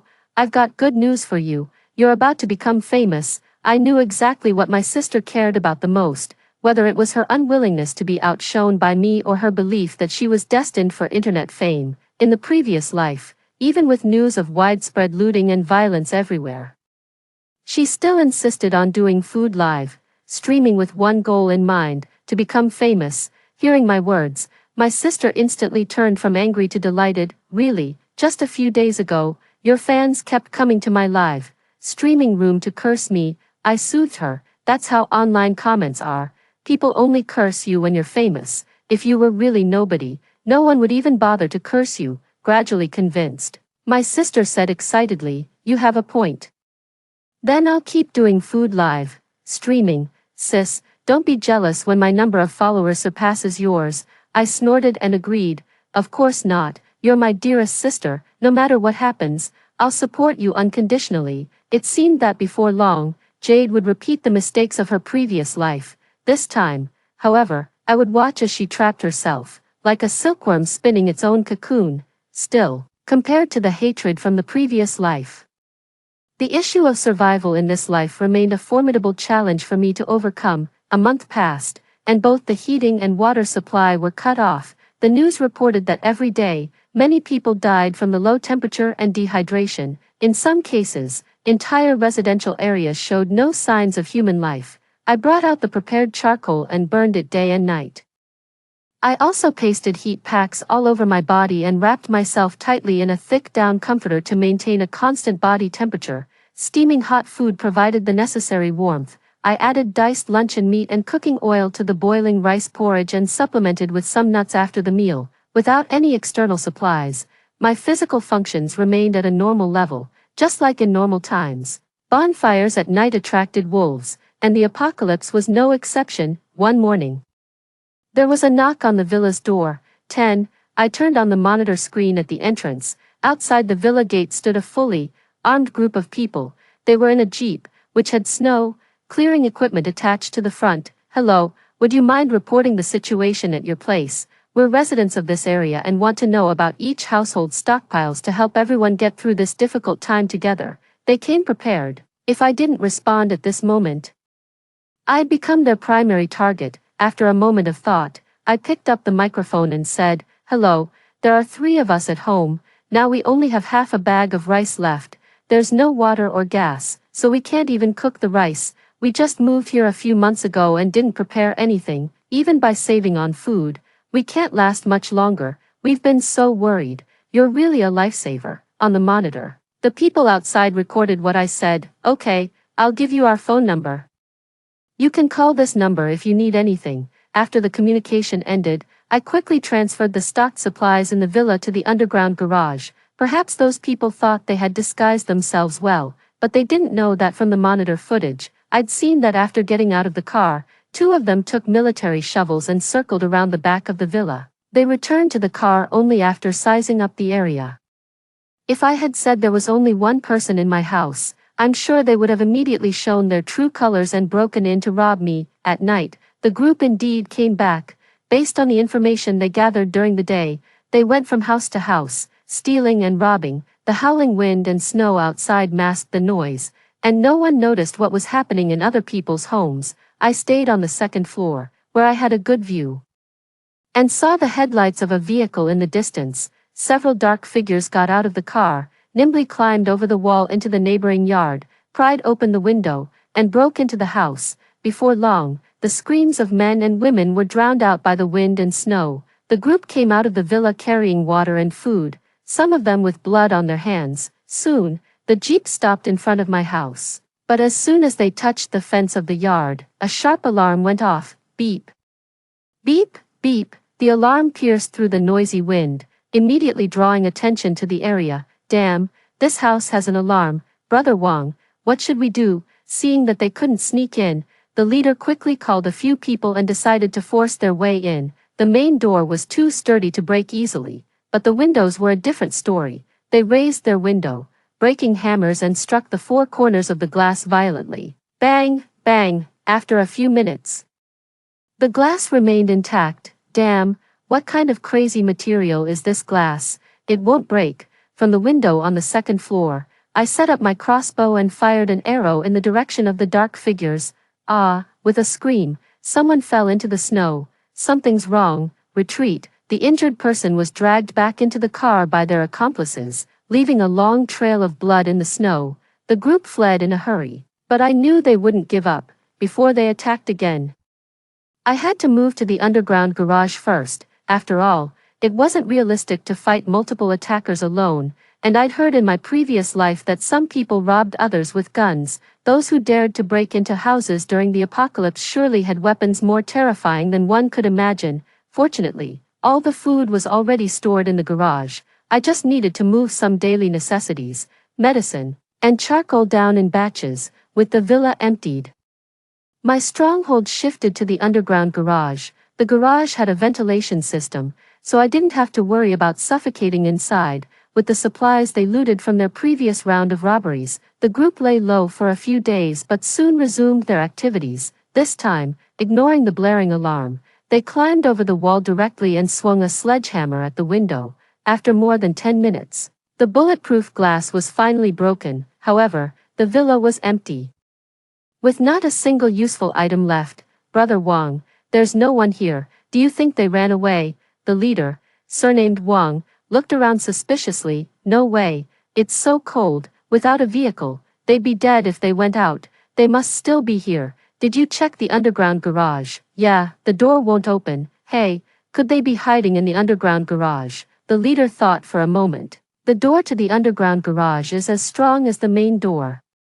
Even if you used explosives, you couldn't break it open. What about the exit? Let's try to get in through the exit. The exit is sealed off. The owners must have closed off the garage. The leader spat in frustration and cursed. Damn it, are these people fortune tellers or something? How did they make their house so impenetrable? Brother Wang, what should we do? Leave. The leader looked at the limping man at the back of the group and said, Lao Song, you stay and guard the garage door. I'll leave you a walkie-talkie and some flatbread. I'll send someone to relieve you tomorrow. The man named Lao Song was the one I'd injured. The leader leaving him there might have been a plan to abandon him. Lao Song also realized his precarious situation and bargained with the leader. Finally, he managed to get 2 more bottles of water and another pack of flatbread for himself. After the others left, Lao Song hid in the villa, but they didn't realize that I could see their every move. Both inside and outside the villa, watching Lao Song on the monitor as he gnawed on the hard, frozen flatbread, I opened a box of self-heating hot pot. The ingredients included slices of beef, lotus root, potatoes, and kelp. I added a sausage and half a pack of instant noodles. As the steam rose, I ate, feeling warm all over. The next day, no one came to relieve Lao Song. Is anyone there? I was awakened by the knocking on the door. When I turned on the monitor, it was Lao Song. Let's make a deal. You give me food and water, and when they come back, I'll be your bodyguard and protect you. How about it? Lao Song's voice was hoarse, and he struggled to stand on his lame leg. To be honest, that group of people has been doing all kinds of evil things like burning, killing, and looting. I'm an honest man. I had no choice but to follow them before, but I've had enough. I don't want to do this anymore. Please take me in. The man at the door pleaded desperately. What a pity. I turned on my phone, and my sister's live streaming room was ranked first on the platform. Too bad. If I trusted others, I'd be the one in a pitiful situation. 11. On the screen, Jade was happily eating spicy instant noodles with a glowing face. A third of the stocked food behind her was already gone. Dear friends who like my live stream, please give me a thumbs up and follow me. If you want to see what else I'll eat, leave a message in the bullet comments. Just like in the previous life, the bullet comments were filled with reproach. Jade pouted and said sarcastically, there's nothing you can do if you're jealous. It's not my fault I was smart enough to stock up at home. You starving wretches can only envy and hate me. The popularity of the live streaming room reached 1 million. I knew that even if I tried to persuade her to stop live streaming now, she wouldn't listen. Jade was so carried away by the unprecedented traffic that she was completely oblivious to the hidden dangers, and today was the day when the viewers from the live streaming room would come to her house and ransack it. However, it wasn't quiet before the storm either. Noise came from the live streaming room, and the sound of banging on the door rang out on cue. The neighbors were back. Those beggars. Annoyed, Jade closed the door, but it didn't block out the noise completely. Those neighbors of mine keep coming to my house to beg every day. You'd think I owed them something. They just open their mouths and ask me for food and drinks. They have no shame at all. Hearing these words from my sister, I couldn't help but find it ridiculous. If she put it that way, what did I ever owe her? She treated me like an endless source of resources and never felt guilty when she took advantage of me. Jade still said haughtily, I'm generous. Let them keep banging. Let's see if they can get in. As soon as she finished speaking, a loud crash came from the door. Thud. Jade was startled and quickly got up to check. She ran right into a group of well-equipped burly men. After breaking down the door with sledgehammers and electric saws, they barged straight in. Who are you, little girl? Don't you know the saying, don't flaunt your wealth, blame yourself for bringing this on yourself? The burly men pushed Jade aside and quickly ransacked the room, taking all the stocked food. The neighbors outside, who were watching, didn't dare to stop them. They only dared to plead for some food as the men passed by, but the burly men ignored them all. The scene happened so suddenly that Jade was terrified. She tremblingly took out her phone and dialed a number. Hello, I answered the phone. Sis, there are robbers. They took all the food in the house. What should I do now? I opened a can of yellow peach and took a bite before replying. Why don't you ask the neighbors for help? Of course, the neighbors wouldn't help. It was already a mercy that they didn't rush in to loot as well. They've been begging at my door every day. How could they help me? It's all your fault. If you hadn't insisted on going out, I wouldn't have been left alone at home. I've been cooking my own meals and boiling my own water these days. When have I ever done such things before? Recovering from her shock, Jade vented all her anger on me, crying and shouting angrily into the phone, her words full of accusations and demands. I don't care, you have to bring me food tomorrow, you have to figure out a way, no matter what. If those people could find their way here, you can definitely come back too, I said. The roads are blocked by snow. And my car has long been buried. I can't come back, Jade persisted. If you can't come back, then beg someone else to bring me food. You're the best at begging for help, aren't you? I'm your sister, you can't just watch me starve to death. I was silent for a long time after listening to my sister's words. She was right, I was good at begging others for help. When Jade quarreled with her teacher in high school, the situation was so serious that the school planned to give her a demerit. It was me who begged the teacher and the school not to punish her. When Jade had an argument with her dorm mate in college and smashed the other person's computer out of anger, leading to the other party calling the police, it was me again who pleaded with others and used all my savings from part-time jobs at that time to compensate for the computer. In fact, I'm not the kind of person who can easily swallow my pride. When I ask for help, I feel embarrassed, ashamed, and utterly humiliated, so I've never begged for myself. However, in Jade's eyes, I'm nothing more than a servant who will grovel for her. The canned yellow peaches on the table were all gone. At this moment, the sweet taste seemed to soothe my body and mind. The resentment and accusations on the other end of the phone continued. I took a deep breath and said, Jade, this time, I'm going to watch you starve to death with my own eyes. The voice on the other side stopped abruptly, as if she had never expected me to say such words. What did you say?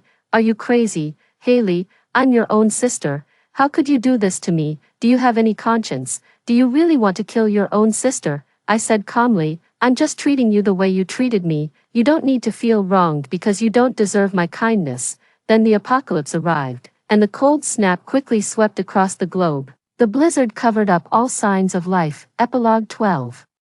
3 months passed, and the wind and snow still raged. The power grid collapsed, and the city was plunged into darkness. I used the last remaining photovoltaic generator to power the monitoring system. The man at the garage door had already frozen to death, and his companions never came for him. The supplies stockpiled in the garage were enough to sustain me for a year. But I had no idea whether this extreme cold apocalypse would ever end. I played chess alone, read books, and occasionally heard broadcasts on the radio, but they were only news about the further drop in temperature. I poured canned meat over the self-heating rice, just like when I first started Food Live streaming. At that time, I was working part-time to support myself through school and living in a shabby rental house. Most of my income went to Jade as living expenses because she said her classmates at school were all wearing brand name clothes and she cried and begged for them. My sister's words reminded me of the hardships I faced during my school days and the envy I felt when I saw my classmates with their pocket money. I gritted my teeth, left 200 yuan for myself, and bought a pair of brand name sports shoes for my sister. For a long time after that, I would steam a large pot of rice and eat it with pickled vegetables. Occasionally, I would buy some boneless minced meat from the market, fry it with sauce, and pour it over the rice. My roommate at the time said I ate those simple meals with such relish and suggested that I start Food Live streaming online. Among the various channels featuring gourmet food and exotic cuisine, my Food Live streaming was simple and shabby, yet unique. Viewers either watched it as a joke, Out of sympathy, or because they found my eating style appetizing, gradually, more and more people came to watch my live streams. Occasionally, I could get some food promotion deals, which improved my diet. Later, I started making some home-style dishes, because my live streaming style was down to earth, clean, and tidy. I gained the love and support of many people. After finishing a bowl of rice, I lay back on the bed. The only light came from the charcoal fire and candles, making it feel like I was in an underground cave.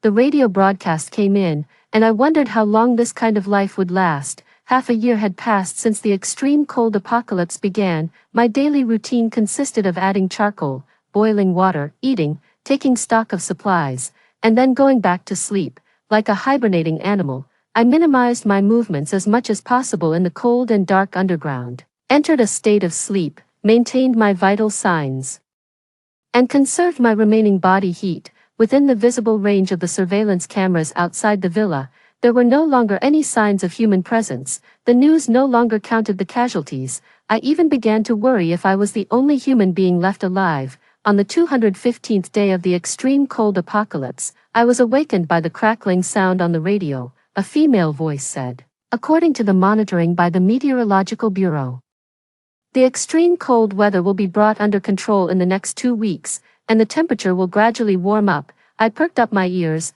rubbed my eyes, and looked at the radio in disbelief, afraid that it was just an illusion. Was the apocalypse finally coming to an end? On the 230th day of the extreme cold apocalypse, there was a ticking sound coming from the ventilation vent of the underground garage. The ice and snow were melting, and the temperature dropped a few degrees compared to the previous days. On the 237th day, through the monitor, I saw a helicopter flying over the villa and dropping ice crystal particles. Before long, the snow turned into puddles of water. On the 240th day, the lights in the villa came on, and the city's power supply was restored. But out of caution, I didn't leave the underground. On the 254th day, from the monitor facing the road outside the villa area, I saw military supply trucks driving by. On the 256th day, I opened the door connecting the underground garage to the villa. After the temperature warmed up, the bodies outside had started to rot. I turned on the TV, and the news was reporting on the impact of this severe weather. According to statistics, the number of survivors was less than 1/10 of the original population. In the camera shots, work had resumed in the urban area. Everyone's face showed the exhaustion and relief of having survived a disaster. Many more people, due to the loss of physical functions, were lying in rows in the hospital, receiving nutrient injections. When I pushed open the villa's gate, a beam of sunlight hit me. It was so intense that I could hardly open my eyes. The apocalypse was finally over. Story 2. On the 10th day of the zombie outbreak, I rejected George's confession, unexpectedly. He turned around and pushed me into the midst of the zombies.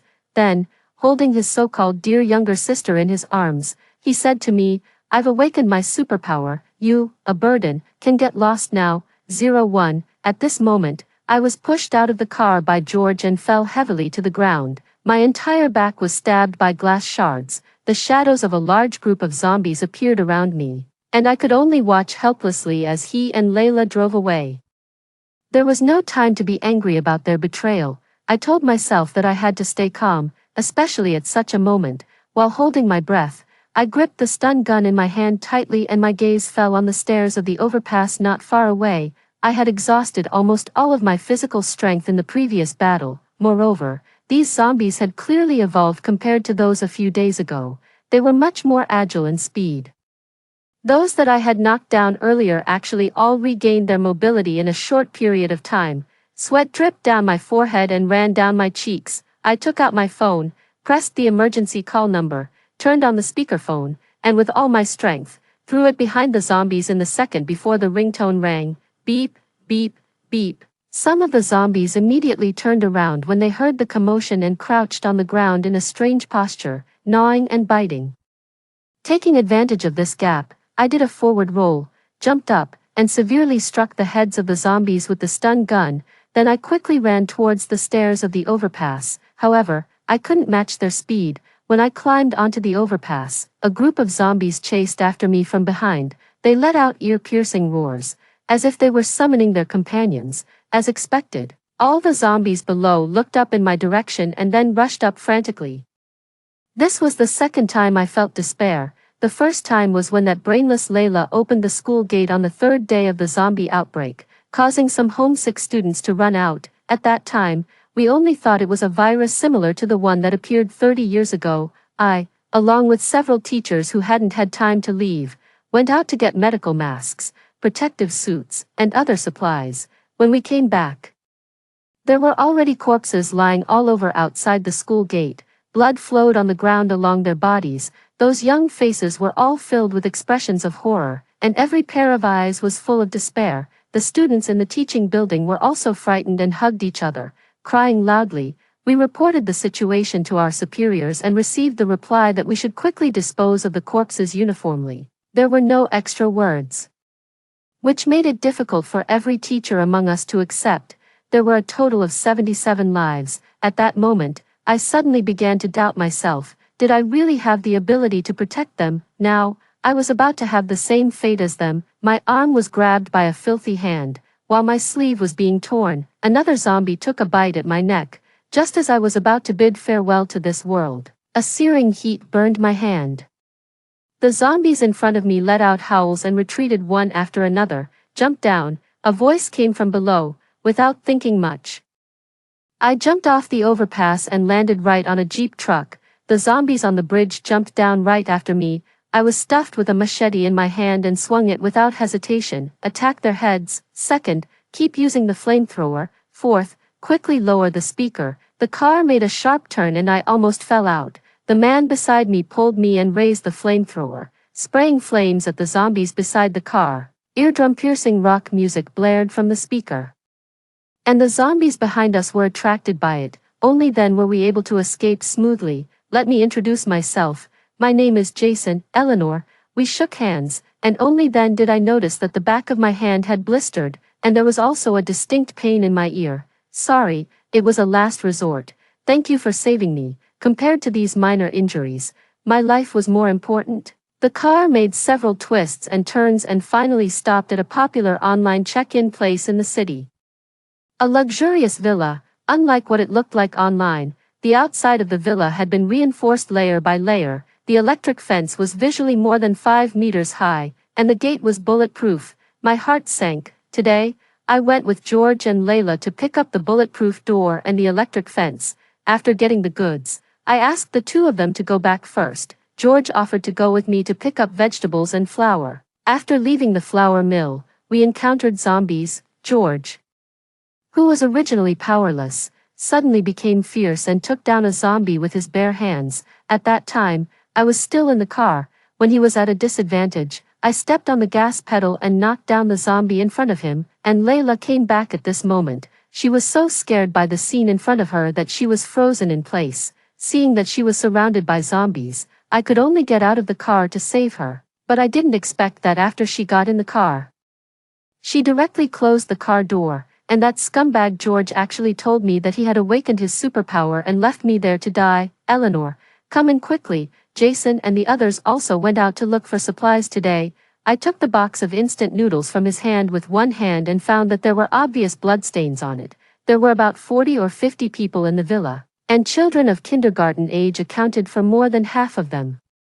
When their parents entrusted them to us, they had already been bitten. My heart felt heavy, and I blurted out involuntarily, July 15th, on that day, a female student I was in charge of didn't die immediately after being bitten. She held my hand and said, Teacher Eleanor, tell my mom that I will always love her. Although her pupils had already dilated, she kept shouting, Mom, Mom. The man in front of me looked surprised, and then showed a suspicious expression. Second, fourth, come over for a review. The others take care of the children. The man's name was Isaac. He looked good, but he was very cold. It was him who was driving and giving commands just now. He was the leader of these people. Jason was the second, and the one who dropped the speaker was the fourth, James. These two were twins, but they didn't look alike at all. Jason was relatively more cheerful, while James was taciturn. The zombies today seemed to have mutated again. Jason pulled out a writing board,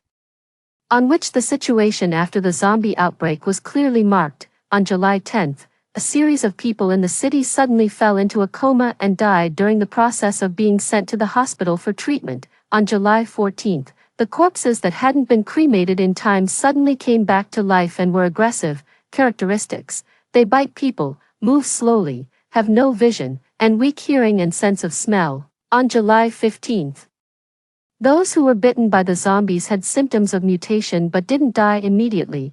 They even still had some personal consciousness. On July 16th, their mobility increased. They still had no vision, their hearing and sense of smell were the same as ordinary people's, and they had no remaining consciousness. On July 17th, after being bitten, they completely lost their consciousness and would immediately attack living people. On July 20th, they had very strong speed and attack power and would chase living people relying on their sense of smell and hearing, and they're afraid of fire. Jason added 2 more words at the end. They can call for their companions. I hesitated for a moment but still told them about my situation at that time, and from July 17th until today, the streets have been unnaturally quiet. That's because the government carried out a unified destruction of the zombies. James blurted out, "True. But these zombies today aren't the same as the previous ones." "How do you know?" Isaac looked at me. "Because I saw some of them this morning. It was at the bulletproof door factory area. That uncle was a comrade in arms of my father. Before I left, he even said that he would ask my father to treat him to a drink in the future, and I, with my own hands, smashed his head with a shovel. The streets have been very quiet these past few days." "Yes, that's why we went out to look for supplies today." James was taken aback for a moment. "Do you mean these zombies were artificially cultivated?" "James," Isaac stopped him. After looking at me, he stood up. "Let's eat first. Jason, can you lend me your phone?" Jason glanced at Isaac's back and secretly stuffed his phone into my hand. "The password is 9527. I dialed the phone number of my student, Julian. The other end picked up the phone quickly. "It's me, sis." The other party was very excited. "Are you in a position to talk?" "I'm eating." "Sis, Teacher George found a lot of food for us, and we're all together now. There's something wrong with George and Layla. If anything happens, you can call this number." "Got it, sis. I will definitely listen to the teacher." "How's home?" "I'm fine. Don't tell them I'm still alive. Take care of yourself." "Okay, sis. You take care of yourself too." Julian was a smart kid. This phone was my old phone. I gave it to him after the zombie outbreak so that he could contact me conveniently. When I went out in the morning, he offered to go with me, but I left him at school. He was a repeat student and the oldest child in the classroom. He had strong organizational skills. It happened to be Friday on the day we discovered the intrusion of the abnormal virus. Some students were gradually picked up by their parents. I wasn't at school at that time. It was him who asked the school guard to lock the school gate and then assisted the other teachers in taking the students to the highest floor.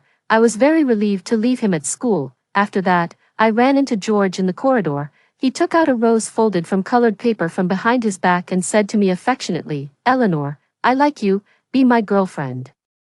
I rejected him. In fact, today was the 5th time I had rejected him. He wasn't angry, though. He just muttered disappointedly, "Failed again. It seems I still need to work harder." "You're going out, right?" "I'll go with you. Your injury is healed." I remembered that he fell and hurt his arm when he went out the day before yesterday. "It's all right now." Considering that the other few teachers had worked the night shift last night, I agreed, and he suggested taking Layla with us. On the grounds of making up for his previous guilt. Now it seemed that George was already acting strangely at that time. In the past, I didn't believe in the awakening of superpowers, but now that zombies had appeared, I couldn't help but wonder if what he said was true. After stuffing some food into my stomach casually, I went to the room Jason mentioned to rest. As soon as I entered the door, I sensed something was wrong. A strong gust of wind blew towards me. Even though I had been trained by my father since I was a child, I still had some difficulty dealing with it. The other person was very powerful. As soon as we fought, he punched me in the chest. Despicable. I was burning with anger in the dark. After grabbing his clothes, I suddenly kneed him upwards. Well, he blocked it with both hands. My body involuntarily fell backward, and the next second, I was held by his long arm. This was the moment. I leaned forward and bumped into him. This time, I succeeded, but I also felt dizzy. He let out a muffled groan and released me. I quickly took the opportunity to leave, but unexpectedly, I tripped over something, so, when the lights in the room turned on, I found myself lying right on top of Isaac. That guy Jason looked at a loss and fled out. Before leaving, he said, "I saw nothing, you two continue, 02, come back." Isaac probably had just taken a shower. His hair was still wet, and he had changed into a set of home clothes. From this angle, his face seemed to be red. Was he blushing? I gave him a glare and quickly got up. Jason backed in, wearing a mischievous smile. "What do you want from me?" Isaac asked. I just came to tell Eleanor that you're in the room." Looking at his ambiguous expression, I suspected that Jason had deliberately not told me that Isaac was in the room. "I'll go out first. You two talk." I subconsciously pressed my slightly painful chest and looked up to meet Isaac's unnatural gaze. "You stay." "I'll go sleep in Jason's room." "No need, I don't like sleeping in a man's bed." It wasn't that I was being finicky, this was a normal reaction. Isaac gave me a strange look and took out a phone from the drawer and handed it to me. "It's for convenient contact." I was a bit surprised. "Do you plan to take me in all the time? We saw today that you were abandoned by others." His words stirred up a storm of emotions in me. I raised my hand and wanted to punch him. Jason was quick to react and grabbed me. "There were too many zombies at that time, and we weren't sure if you were an enemy or a friend." "The third one was." "Jason," Isaac interrupted. "Jason, I had a rough idea of what happened." "So you were deliberately testing me just now?" I asked. "Yes." I suddenly thought he deserved a punch. I sneered and punched him in the chest. Isaac looked at me in surprise, and a complex emotion flashed in his eyes. After the little episode just now, the feeling of depression in my heart seemed to ease a bit. I walked to the window and looked outside at the pitch-black darkness. If it were a normal day, at this time, the city should be brightly lit. I thought of our old man at home. He called me a few days ago to tell me he was safe, saying that a friend had sent him a lot of food and that he could stay at home for half a year without any problem. He was someone who couldn't stay idle. I was afraid he would run around. So I promised to go on a blind date after this disaster was over. I also remembered that George wasn't actually a teacher at our school. That day, he went to find Layla. They had known each other before and even became sworn siblings. When he confessed to me for the first time, he said that he had admired me for a long time and that he had watched all the martial arts competitions I participated in. Although he seemed gentle and refined, I always felt that he wasn't as mild as he appeared on the surface, because there was ambition in his eyes. Meow, meow. A few meows brought me back to my senses. I was about to go back to my room to rest, but suddenly, the barking of dogs I heard when I went to pick up the bulletproof door and the growling of dogs at the flour mill flashed through my mind. There have been a lot of dog thieves recently. "My little black dog is gone." The words of the guy at the flour mill echoed in my ears. "Yesterday," Julian said, "the stray cats that the school took in have all disappeared these days. They probably went to look for food." George said, "Teacher Eleanor, if we run out of food one day, would you have the heart to kill animals to satisfy your hunger?" A chill rose in my heart. I hurriedly followed the sound to look for it and finally found one at the corner of the stairs. "This is Isaac's cat. It's very obedient." The one who spoke was the woman who took care of the children during the day. If I remembered correctly, her name should be Violet. "Does he like small animals?" "No, he doesn't. That's why I've been taking care of it." Seeing my confusion, she added, "I heard that the girl he had a crush on liked small animals, so he got one. They were originally going to meet, but unfortunately, the disaster came." "That's really a pity." I examined the cat carefully. After confirming that there was nothing abnormal, I turned around and went back to my room. I hope I'm just overthinking. I was awakened by a commotion at 4 a.m. In the hall. Jason was organizing the children to go out, and several people in military uniforms were standing at the door. Violet came to say goodbye to me, saying that she was going to send the children to a safer place. "When the disaster is over, I'll treat you to skewers." "Okay." I hugged her with a smile. Suddenly, she pushed me. And then there was a piercing meow. The cat was covered in blood. It bit Violet's arm, and the next second, it turned around and bared its teeth at me. There was Violet's flesh and blood on its teeth. I was so angry that I punched it in the head. After the cat was knocked to the ground, it twitched a few times, then turned its head and got ready to pounce on me again. "It has mutated, Eleanor. Don't move." Something flew past my ear and firmly pierced the cat's abdomen. But it wasn't dead yet and frantically lunged at me. The soldier beside me had no choice but to shoot. The cat fell to the ground after being shot in the head. I quickly went to check Violet's injury. She covered her wound with a look of despair. "Eleanor, if I turn into a zombie, you must kill me. I know the others can't do it. That won't happen." Blood kept gushing from her wound. Her pupils slowly dilated, and her eyes turned grayish-white at an extremely fast speed. The children were already crying from fear. Jason looked at me anxiously and decided to let the children leave first. Several ferocious dogs have appeared outside. "Prepare for battle." Isaac ran downstairs. It was he who had shot the cat with a tranquilizer gun just now. "Violet, hold on." In response, there was a growl from Violet. After being bitten, she was extremely strong. She directly grabbed my shoulders and tried to bite me. I desperately broke free and picked up a nearby chair and smashed it at her. Although I'm not related to Violet, I really can't bring myself to kill her, but my instincts compelled me to fight back, and I couldn't bear to look at her. Since the zombie outbreak, I've been filled with hatred all the time. I hate where this virus came from. I hate that I don't have the ability to protect the people around me. I saw the machete that Jason gave me yesterday. While I was struggling internally, I had already swung it at Violet's neck. The battle lasted almost an hour. The children were evacuated safely, and although the others were exhausted, fortunately, no one was injured. "Where's Violet?" "Gone." "Why didn't I see her at the main gate?" Jason asked me weakly. I glanced at him and turned to go upstairs. The fire in the backyard was still burning. I saw Isaac and the others walking over.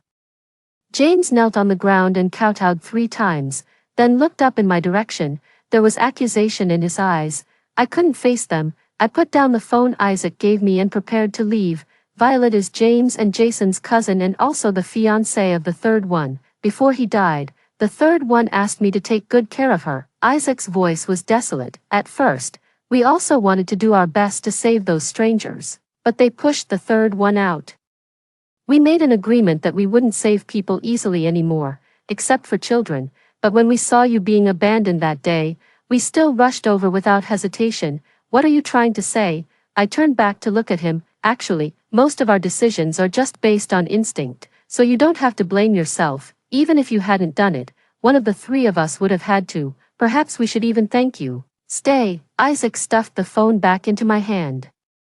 I wanted to say something to him, but my throat felt as if it was blocked by a stone. Finally, I made peace with myself, went downstairs, and started cleaning the blood on the ground. Otherwise, zombies might be attracted by the smell. "Eleanor, it's your call." Jason suddenly came over. "I thought it should be Julian." "Teacher Eleanor, a stray cat got into the school, and several classmates were bitten." George is acting very strangely. I saw him injecting himself with something.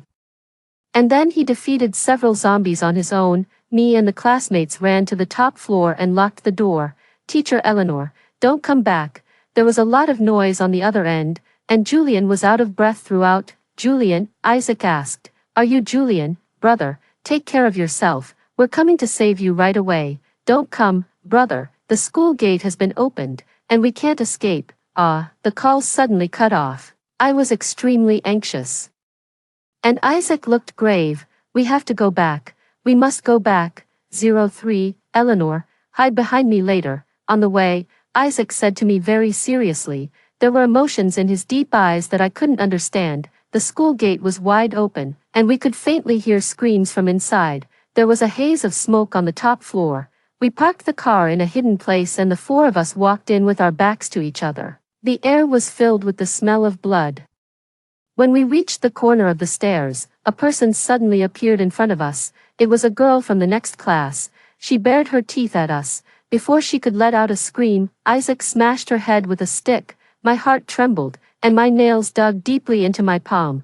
There were 7 or 8 zombies wandering in the corridors of the 2nd and 3rd floors, and the rest seemed to be locked in the classrooms. Isaac made a gesture of encirclement to us. 3, 2, 1. Each of us dealt with 2 zombies, and we solved them smoothly. Blood dripped onto the ground from the tip of the machete. I tried my best to turn myself into a machine that forgets they were once my students. The zombies in the classroom started to growl, and the sound of chaotic footsteps came from upstairs. Not good, hide quickly. There happened to be an empty classroom, and the four of us immediately hid inside. Taking advantage of this break, I continued to text Julian. Still no reply. What about climbing up the outer wall? Jason suggested. James, I'll do it. Isaac, be careful, don't worry, we've had training, Isaac said specifically to me. I wanted to say that I wasn't worried about James' skills, but I was afraid he would be scared by the zombies in the classroom. As expected, what I feared happened. The head of a zombie poked out of the window on the 4th floor. James was startled, loosened his grip, and fell. Isaac grabbed his hand in the nick of time. This commotion caused the zombies on the 2nd floor to growl, and some stretched out their hands to grab his feet. Jason, seems this method won't work. James, if it doesn't work, let's use fire, I'll distract them, and the three of you go up. I didn't want to waste time here. No, Isaac grabbed my wrist and quickly let go when he realized it was inappropriate. I'm familiar with the terrain here, and I have the obligation to protect them, if I'm destined to die. I hope I die a meaningful death. When those parents called and pleaded with me to protect their children, I had already anticipated this day.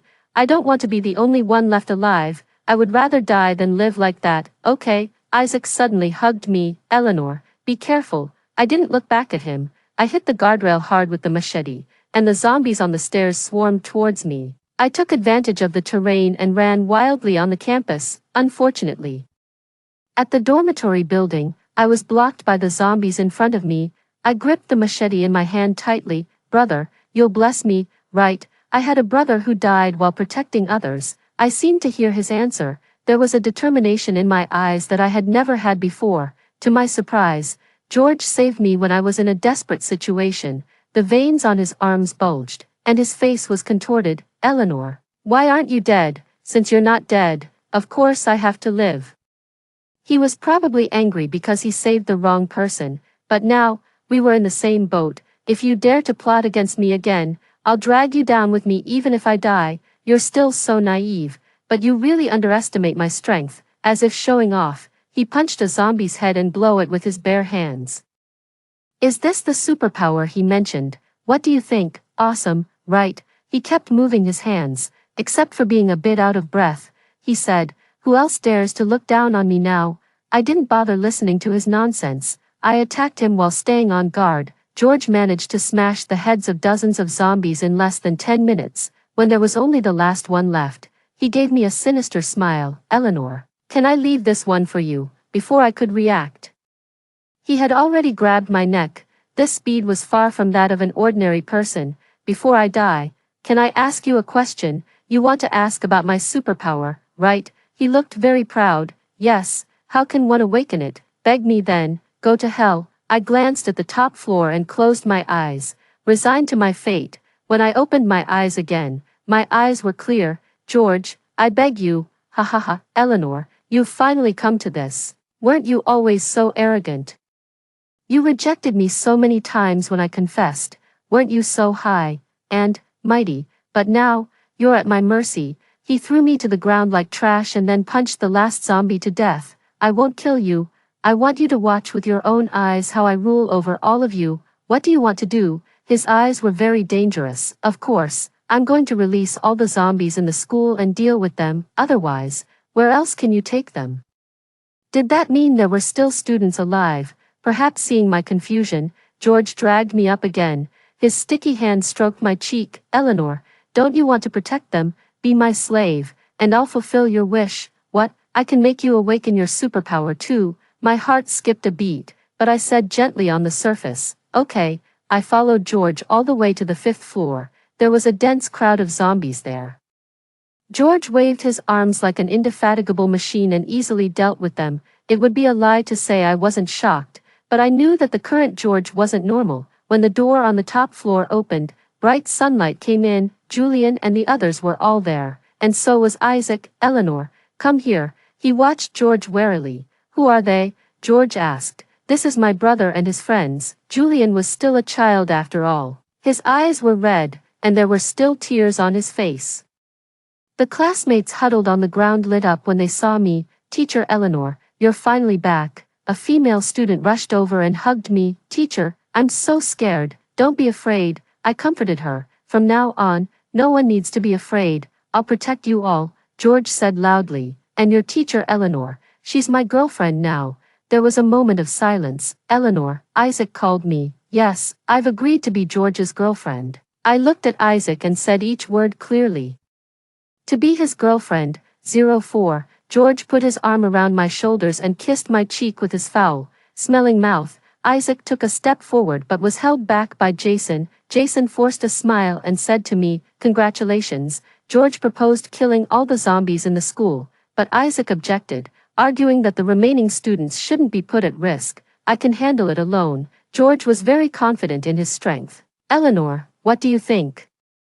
I looked at the remaining 69 students in front of me, feeling extremely desolate. "I agree, Teacher Eleanor." Julian looked at me disappointedly. "Let's use electricity. It's too dangerous for you to go alone." I didn't want George to take the risk alone. If he died, who could I ask about the superpower? "Eleanor, are you worried about me?" George looked pleasantly surprised. "Yes," I stared into his eyes. "I want you to stay alive."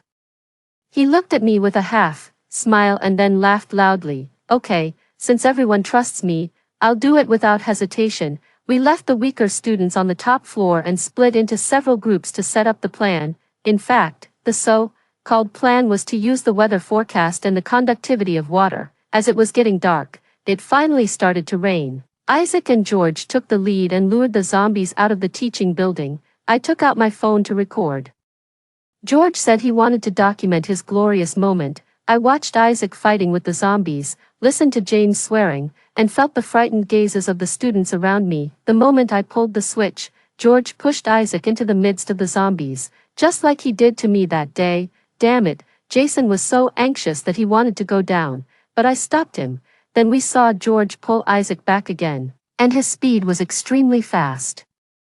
His push and pull seemed to be teasing the other person. The electrocuted zombies started to twitch, looking very ridiculous, but there were also a few zombies that moved towards George and the others with clear targets. After about 10 minutes, I pulled down the switch, and George and the others began to fight back. With this combat power, is he still human? Jason exclaimed. George is so amazing. It seems that superpowers can really be awakened. The students who were crying just now had now boldly moved to the railing. They seemed to have seen hope. Compared with George, Isaac was much less impressive, but as an ordinary person, he was already very good. "Julian, have you seen Teacher Layla?" Teacher Layla said she went back to the dormitory to get something in the morning. "Teacher Eleanor, why did you agree to be George's girlfriend?" Julian was a stubborn child. "What do you think?" "I have to admit that I'm a vulgar person. I'm just a bit disappointed." I smiled and patted his shoulder, then turned and went downstairs. Layla's dormitory was on the 3rd floor, and mine was on the 4th floor. We used to have some friendship. We would go shopping and have meals together in our free time. Although she was a bit melodramatic, she was a decent person. Sure enough, disasters really bring out the true nature of people. I stopped in front of Layla's dormitory door. The door was slightly ajar, and it was very quiet inside. I kicked the door open, and a figure rushed out from behind the door, probably intending to attack me. My skills were good enough to deal with an ordinary person. I turned her around and pinned her to the ground. "George, save me." It was Layla's voice. I pressed her head hard against the ground and rubbed it until she cried and begged for mercy. "Don't kill me. I know how to defeat the zombies." Really, she probably recognized my voice. "Eleanor. Is that you, Eleanor? Weren't you dead?" "It's too cold down there. I came up specifically to have you keep me company." "No, please don't kill me. I'll burn a lot of paper money for you." "Okay, your death has nothing to do with me." She was so easily frightened that she had wet her pants. Disgusting. I got up and turned on the lights in the room. "You're not a ghost. What do you think?" I grinned at her and knocked her out with a punch. There were bottles and jars on the table, along with syringes. My first thought was that Layla had the nerve to engage in illegal activities, but looking at her wet pants, I thought it was unlikely. Just as I was about to take them away for study, a sharp pain shot through my neck, and my body involuntarily fell to the ground. "Eleanor, why don't you just die?" She kicked me several times and then started rustling around to change her clothes.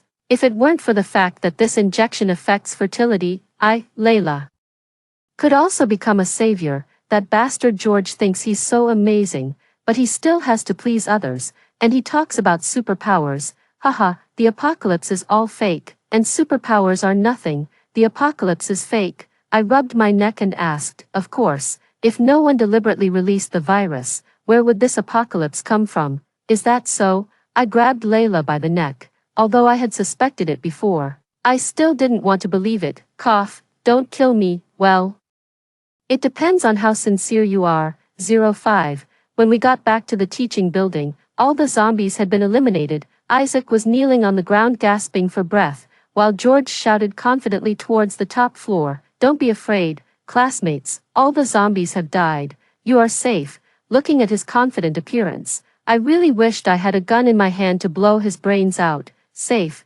trapped in this small place. Can we really survive the disaster? The answer was no, George.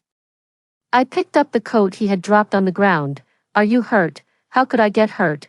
Where did you go just now? Where's Layla? I asked him. His face darkened, and he grabbed my hand with his blood-stained one. Why are you looking for her? I didn't hide my disgust. She locked me out. Of course I want to get even. George laughed. This is the Eleanor I know. Don't worry, I'll take you to see her later. I hope you don't forget our agreement. I didn't fully trust him.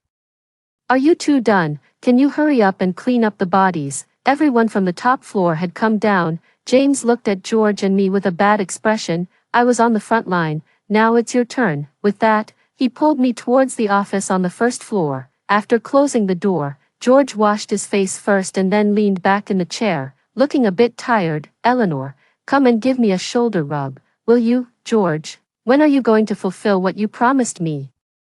He closed his eyes and leaned comfortably against me, his wandering hand covering mine. Don't be in a hurry, let me rest for one night first. I suppressed my anger and was about to go out and help the others, but George grabbed me, and I fell onto his lap. Eleanor, if you want to gain power, shouldn't you show me your sincerity? A chill slowly crept up from my abdomen. I closed my eyes, resigned to my fate. 06. What are you doing? The door was kicked open from the outside, and Isaac appeared at the door, looking furious. What a buzzkill. George slapped my thigh, flexed his wrists, and looked ready for a fight. Taking advantage of him turning around, I stabbed the syringe filled with anesthetic into his neck. He turned around and punched me as soon as he felt the pain. It hurt badly. Then he kicked me away. Isaac, stop him. A stream of warm blood flowed down my forehead, carrying a faint smell of blood. Isaac didn't hesitate and started fighting with George. Seeing that George was only a bit slower, I knew the dose wasn't enough. Gritting my teeth against the pain, I joined the fight and gave him another injection of anesthetic. Jason and James rushed over when they heard the commotion. After exchanging a glance, they helped tie George up. You two go out and don't let anyone else come near here. We'll interrogate him later. Isaac and I looked at each other, and he spoke first. You only agreed to be his girlfriend out of necessity, right? Yes. He knows the truth about the zombie virus outbreak. What? Isaac was shocked. He had thought I was just trying to deal with George and had to compromise because of his abilities. I stuffed George's mouth with a smelly sock. Even though he had been injected with anesthetic, he was still conscious. Not wanting to waste time, I pressed my machete against his neck. Tell me what this so-called awakening of superpowers is all about. Fear showed in his cloudy eyes, and he nodded repeatedly. I took out the sock from his mouth and turned on the voice recording on my phone. I actually came back from the future. I was born with superpowers. There's a price to pay for spouting nonsense. I stepped on his groin, and Isaac beside me flinched and sat up straight, pressing his legs together. It hurt so much. George took about 3 minutes to recover, with cold sweat breaking out on his forehead. I'll tell you everything. Should have done this earlier. George's story was short, but I was filled with anger after hearing it. He had borrowed money from loan sharks because of gambling, and the person who lent him the money told him there was a way to avoid repayment, by doing certain things at a specific time. For example, on July 10th, he went to a crowded place and spread the virus. On that day, George came to our school and treated some students to drinks. Before that, he had appeared as my suitor, and the students, who still believed in love, were easily touched by his actions. They were a large organization, spread out all over the country. After the initial virus outbreak, They would upgrade it according to the infection situation and then release it again. That's why the zombies kept evolving. The government took swift action. So on July 20th, they chose to use animals to speed up the spread. Did they want humanity to be destroyed? Apparently not. Otherwise, why would they develop drugs that could mutate human bodies? Give me the list of those people. I'm just a small fry. How would I know that? I didn't believe him, so I stepped on the same spot again. I felt a sense of satisfaction listening to his cries. What do human lives mean to you? George grinned, his eyes glowing with a strange light. Eleanor, don't you think the world needs a reset? We work from dawn till dusk, and our bosses can decide our fates with just a single word. We work our butts off to earn money, only to spend decades of our lives paying off a house. Why should others decide our lives? Why should they have control over our fates? You're just stupid. I really wanted to crack open his skull and see if it was filled with nothing but nonsense. You have no ability but still have wild dreams. You just want something for nothing, and that's why your life is meaningless. So I want to become the strongest. I want to rule over them. I want you all to submit to me. Aren't you the same? You offered yourself to me just to get superpowers. I didn't want to listen to his nonsense, so I stuffed the smelly sock back into his mouth. Superpowers? Are you out of your mind? Look at the mess you've become. I took out a small mirror from my pocket and made him take a good look at his hideous face. Haven't you ever thought about the side effects of this drug? You probably won't live long enough to see the day you're looking forward to. It doesn't matter if you don't talk. Tomorrow morning, someone will take you away for research. Every inch of your skin will be cut open, and every drop of your blood will be drawn out. You brought this upon yourself.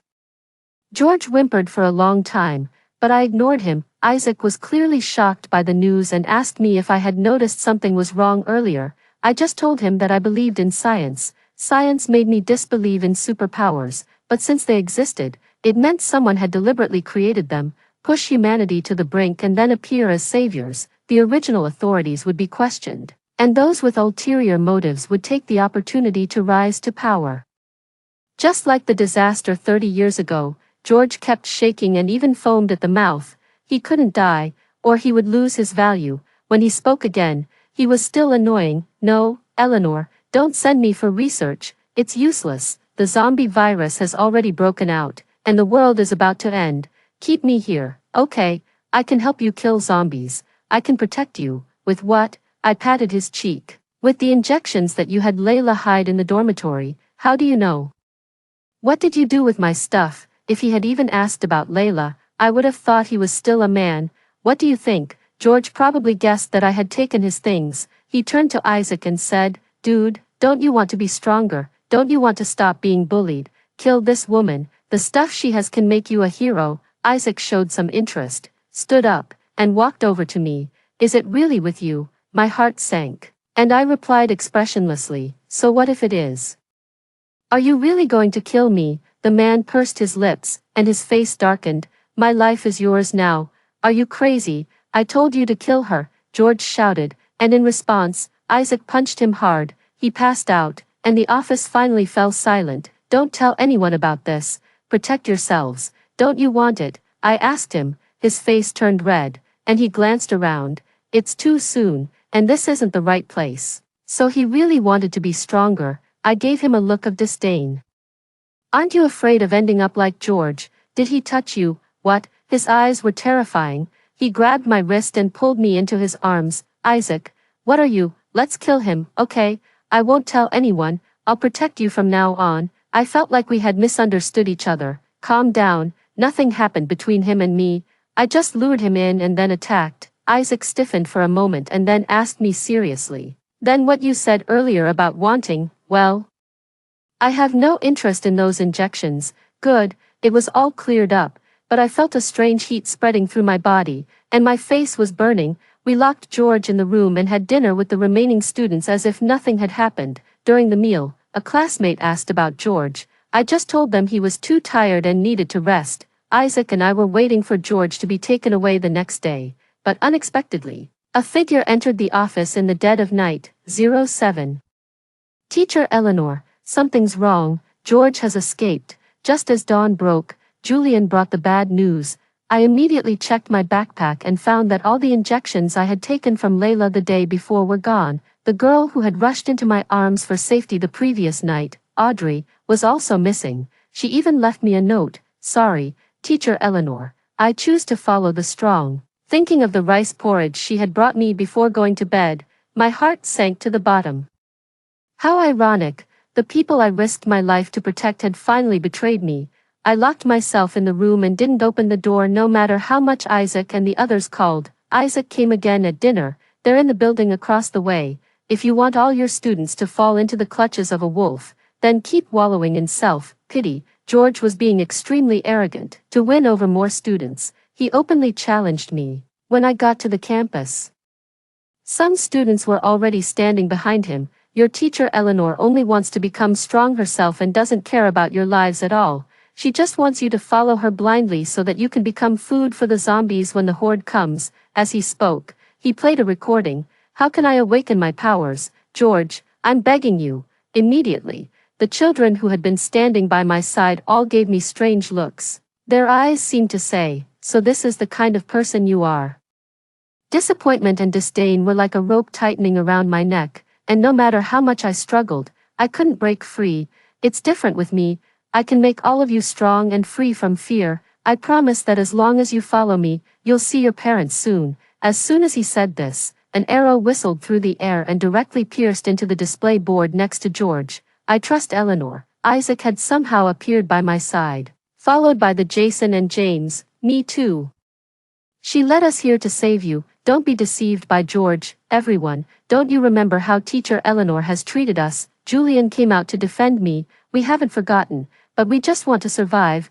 What's wrong with that? Audrey looked at me with red eyes. Teacher Eleanor, I really want to go home. She had always been a timid child and rarely spoke even during PE class. Unexpectedly, her words hit everyone where it hurt. George gave me a provocative look. Next, I'll show you how to awaken your superpowers. As soon as he finished speaking, George dragged someone out from behind him. It was Layla. Her mouth was taped shut with transparent tape, and her hands were tied behind her back. George took out a syringe and injected it into Layla's arm. In just a few minutes, Layla, who had been weak and powerless, immediately stood up from the ground. Yes, stood up, because she had been lying face down before. Her hands, which had been tied behind her back, also broke free from the restraints in an instant. George, go to hell. Layla kicked George, and the two quickly got into a fight. See, this is power, this is superpower.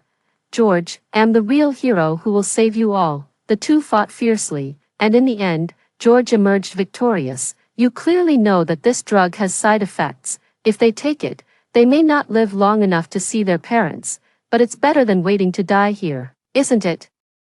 There was madness in George's eyes. He wants everyone to die with him. Isaac comforted me, pressing my shoulders. I'll always be with you, Eleanor. You can't stop us. Look at this. He pointed at the phones in the hands of several male students and said, we've been live streaming the whole time. My heart jolted. I quickly took out my phone and checked, only to find that the live stream was on almost all platforms, and it wasn't just George. All his accomplices had transformed into so-called saviors, using the internet to mislead the public. Eleanor, join us. Let's redefine the order of this world. The seductive voice echoed through the campus. I watched helplessly as more and more people walked towards him.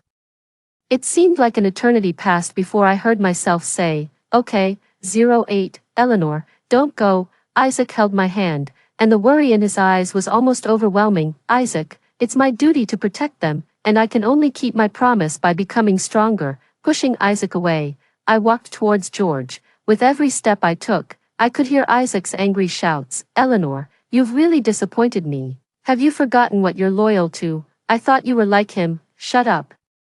I turned back and glared at Isaac, finally revealing the pain hidden deep in my heart. You have no right to mention him. Don't forget, he died saving you. Isaac, I've wanted to kill you since the first moment I saw you.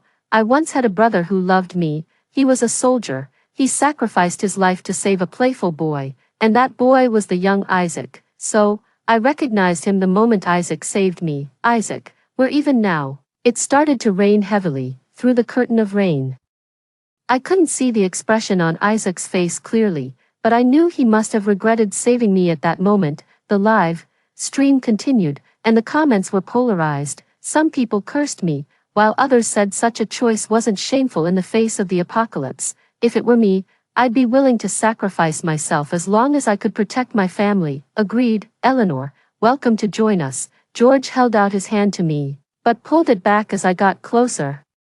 You have to show some sincerity. He handed me the syringe. Eleanor, once you inject it, there's no turning back. Isaac was still shouting. Without hesitation, I inserted the needle into my arm. A feeling of suffocation washed over me, and I staggered to my knees. I never intended to turn back. I gritted my teeth and retorted at Isaac, then began gasping for air. George seemed very satisfied with my performance. He took the wine from Audrey's hand and started drinking heartily. Come on.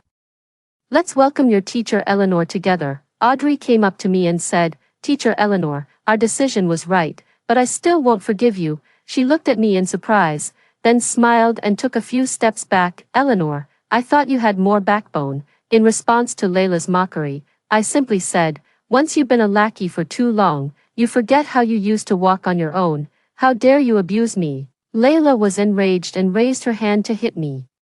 But George slapped her instead. Go and get ready, Eleanor. Don't be angry. Let's go have dinner first, and then we'll help the children awaken their superpowers. He turned his back to me and started walking towards the cafeteria. When we sat down, George suddenly said, You know, Eleanor, I almost thought you were lying to me again. Do you think I have any other choice? He smiled triumphantly. And I was so annoyed that I ate 2 extra bowls of rice. The crucial moment arrived soon. And this live stream was even more widely spread. I could feel that George was extremely excited. He injected himself with 2 more syringes in a row. Now, it's time to witness a miracle, he boasted to the children in line, and that's when I stabbed a super concentrated anesthetic into his neck. George turned to look at me in disbelief. Eleanor, you lied to me again. Yes, I did. And now it's your end. I'll kill you. George erupted in anger and turned to attack me. No, I'll kill you. This time, I had no more scruples. Every punch landed solidly, and every move was a deadly one. I had been waiting for this moment for too long. I knew you bitch wanted to be the savior yourself. Classmates, come and help me. If I die, no one will take you home. But no one dared to move, because they heard Isaac say, Look at George now. Doesn't he look like a monster? If you take those drugs, will your parents even recognize you when you get home? These are the people who created the zombie virus. They're the ones responsible for this disaster, and their goal is to make us complete slaves, to live our entire lives in suffering and separation. Is that really the life you want? Then Isaac played the videos recorded by the parents of the surviving students. Every cry in those videos was a glimmer of hope for the students to turn back. Don't listen to their nonsense. Eleanor injected the drug herself, and she's still fine. That's because Teacher Eleanor didn't actually take the drug. Audrey stepped forward. It was all just a plan between me, Teacher Eleanor, and the others. Only Layla's injection was real. I gave Audrey a thumbs up, while George was stunned. I punched him again. George, haven't you noticed that you don't have much strength left? Because I've already destroyed all those drugs. His expression cracked little by little, then turned into boundless anger as he charged at me. I took the opportunity to pull out the fruit knife hidden in my clothes and slashed at his neck. I missed my target and only wounded his chest. George's face contorted with rage, and he spat out a mouthful of blood. Eleanor, you forgot we have many more people. You may be able to kill me, but you can't kill them all. My brothers and sisters will continue the plan to destroy the world. Really? Then take a look at the live stream. From the moment we started suspecting George, we had made comprehensive plans. We asked Audrey to get close to George and encourage them to live stream their so-called salvation, and revealed the unknown secrets between Isaac and me to intensify the conflict. Then we contacted the government troops and used the live stream to locate and capture them all at once. Even if some managed to escape, we could still deal a blow to their forces and let the public know their true nature. Fortunately, we succeeded. Upon learning the truth, George's face turned ashen, and he completely lost his will to fight. He started babbling nonsense and scratching at his body. It itches so much. Eleanor, save me. Then, In front of everyone, black blood oozed from his body, and he turned into a decaying corpse. Audrey ran over and hugged me excitedly. Teacher Eleanor, I was wrong. I shouldn't have disobeyed you, originally. Our plan was to send Julian to infiltrate George's group, but Audrey found out, she said, compared to a strong boy. A vulnerable girl who misses home is more likely to be trusted, isn't she? I was worried about her safety and didn't agree, but she went ahead on her own. The sentence she deliberately said to me earlier was a signal that the positioning was successful. Our decision was right. I hate these bastards who spread the virus. How could I ever collaborate with them? Whether it's a virus or a war, it's always the most vulnerable people at the bottom who suffer the most. Jason and his brother were calming down the students, while Isaac walked straight up to me and hugged me. He knew who I was from the moment he saved me. We tacitly pretended not to recognize each other and tried to forget those dark days. My dearest brother, his most respected senior, died saving him, and I couldn't face him anymore. Although we were only close as children, I often heard his name from my brother in the following years. My brother always said that Isaac was a great prospect for the military and that he would take me to have a meal with him someday. Unfortunately, what I got instead was, Eleanor, let's get a cat. I remember you used to like them. Okay, watch out. I had forgotten about Layla, the menace, when I saw her stab at Isaac with a knife. I instinctively pushed him away. The moment the knife pierced my skin, I seemed to understand something. Isaac held me in his arms, at a loss. He desperately tried to cover my wound, but blood gushed out through his fingers. Isaac, don't blame yourself. I just did it out of instinct, because I cared about him. When danger came, I didn't think twice. All I wanted in that moment was for him to be safe. My brother must have felt the same way back then. 09, Audrey's perspective, at that moment. I suddenly began to doubt myself. Did I really have the ability to protect them? Although the source of the virus had been effectively controlled, zombies were still rampant in various places, and began to spontaneously form rescue teams. Isaac, as the organizer of the local team, had been away for a week, looking at teacher Eleanor, who was still unconscious in the hospital bed. I told myself to be strong. Everyone was terrified when teacher Eleanor suddenly collapsed. Fortunately, the live stream was still on, and several doctors risked their lives to rush to the school. Along with them came wave after wave of zombies. In that critical moment, we junior high school students picked up weapons and swore to protect the people we cared about. Just as teacher Eleanor once said, I didn't teach you martial arts just to keep you fit. It's more about cultivating your fighting spirit. Only by becoming strong through your own abilities can you protect the ones you love. After seeing teacher Eleanor defeat George with her own strength, everyone finally understood that anything obtained at the cost of harming oneself would eventually backfire. Teacher Eleanor, wake up quickly. I heard that Isaac has been confessed to by several girls. If you don't wake up soon, he might be snatched away. Just as I was about to go get some water to wipe teacher Eleanor's face, a weak voice came from behind me. Are you so gossipy at such a young age? Do you want me to reward you with some test papers? I turned around in disbelief and saw that teacher Eleanor had really opened her eyes. After that, my classmates and I secretly saw Isaac, who had rushed back overnight, crying his eyes out while holding teacher Eleanor in his arms, so unmanly. And then, when we were caught peeking, each of us was rewarded with a set of test papers. 10. On the 83rd day of the zombie virus outbreak, Isaac led the team out again. Actually, my physical strength has almost fully recovered, but they still don't feel at ease with me going along. Layla's ending was something I didn't expect. She actually committed suicide after stabbing me. The reason was that she thought she had lost her fertility after taking the drug and had no future. I suddenly thought she was ridiculous. She was always chasing after things that were out of reach and forgot to love herself. Looking at the rising sun in the distance, I know that although the road ahead is long as we stand together, our wishes will eventually come true.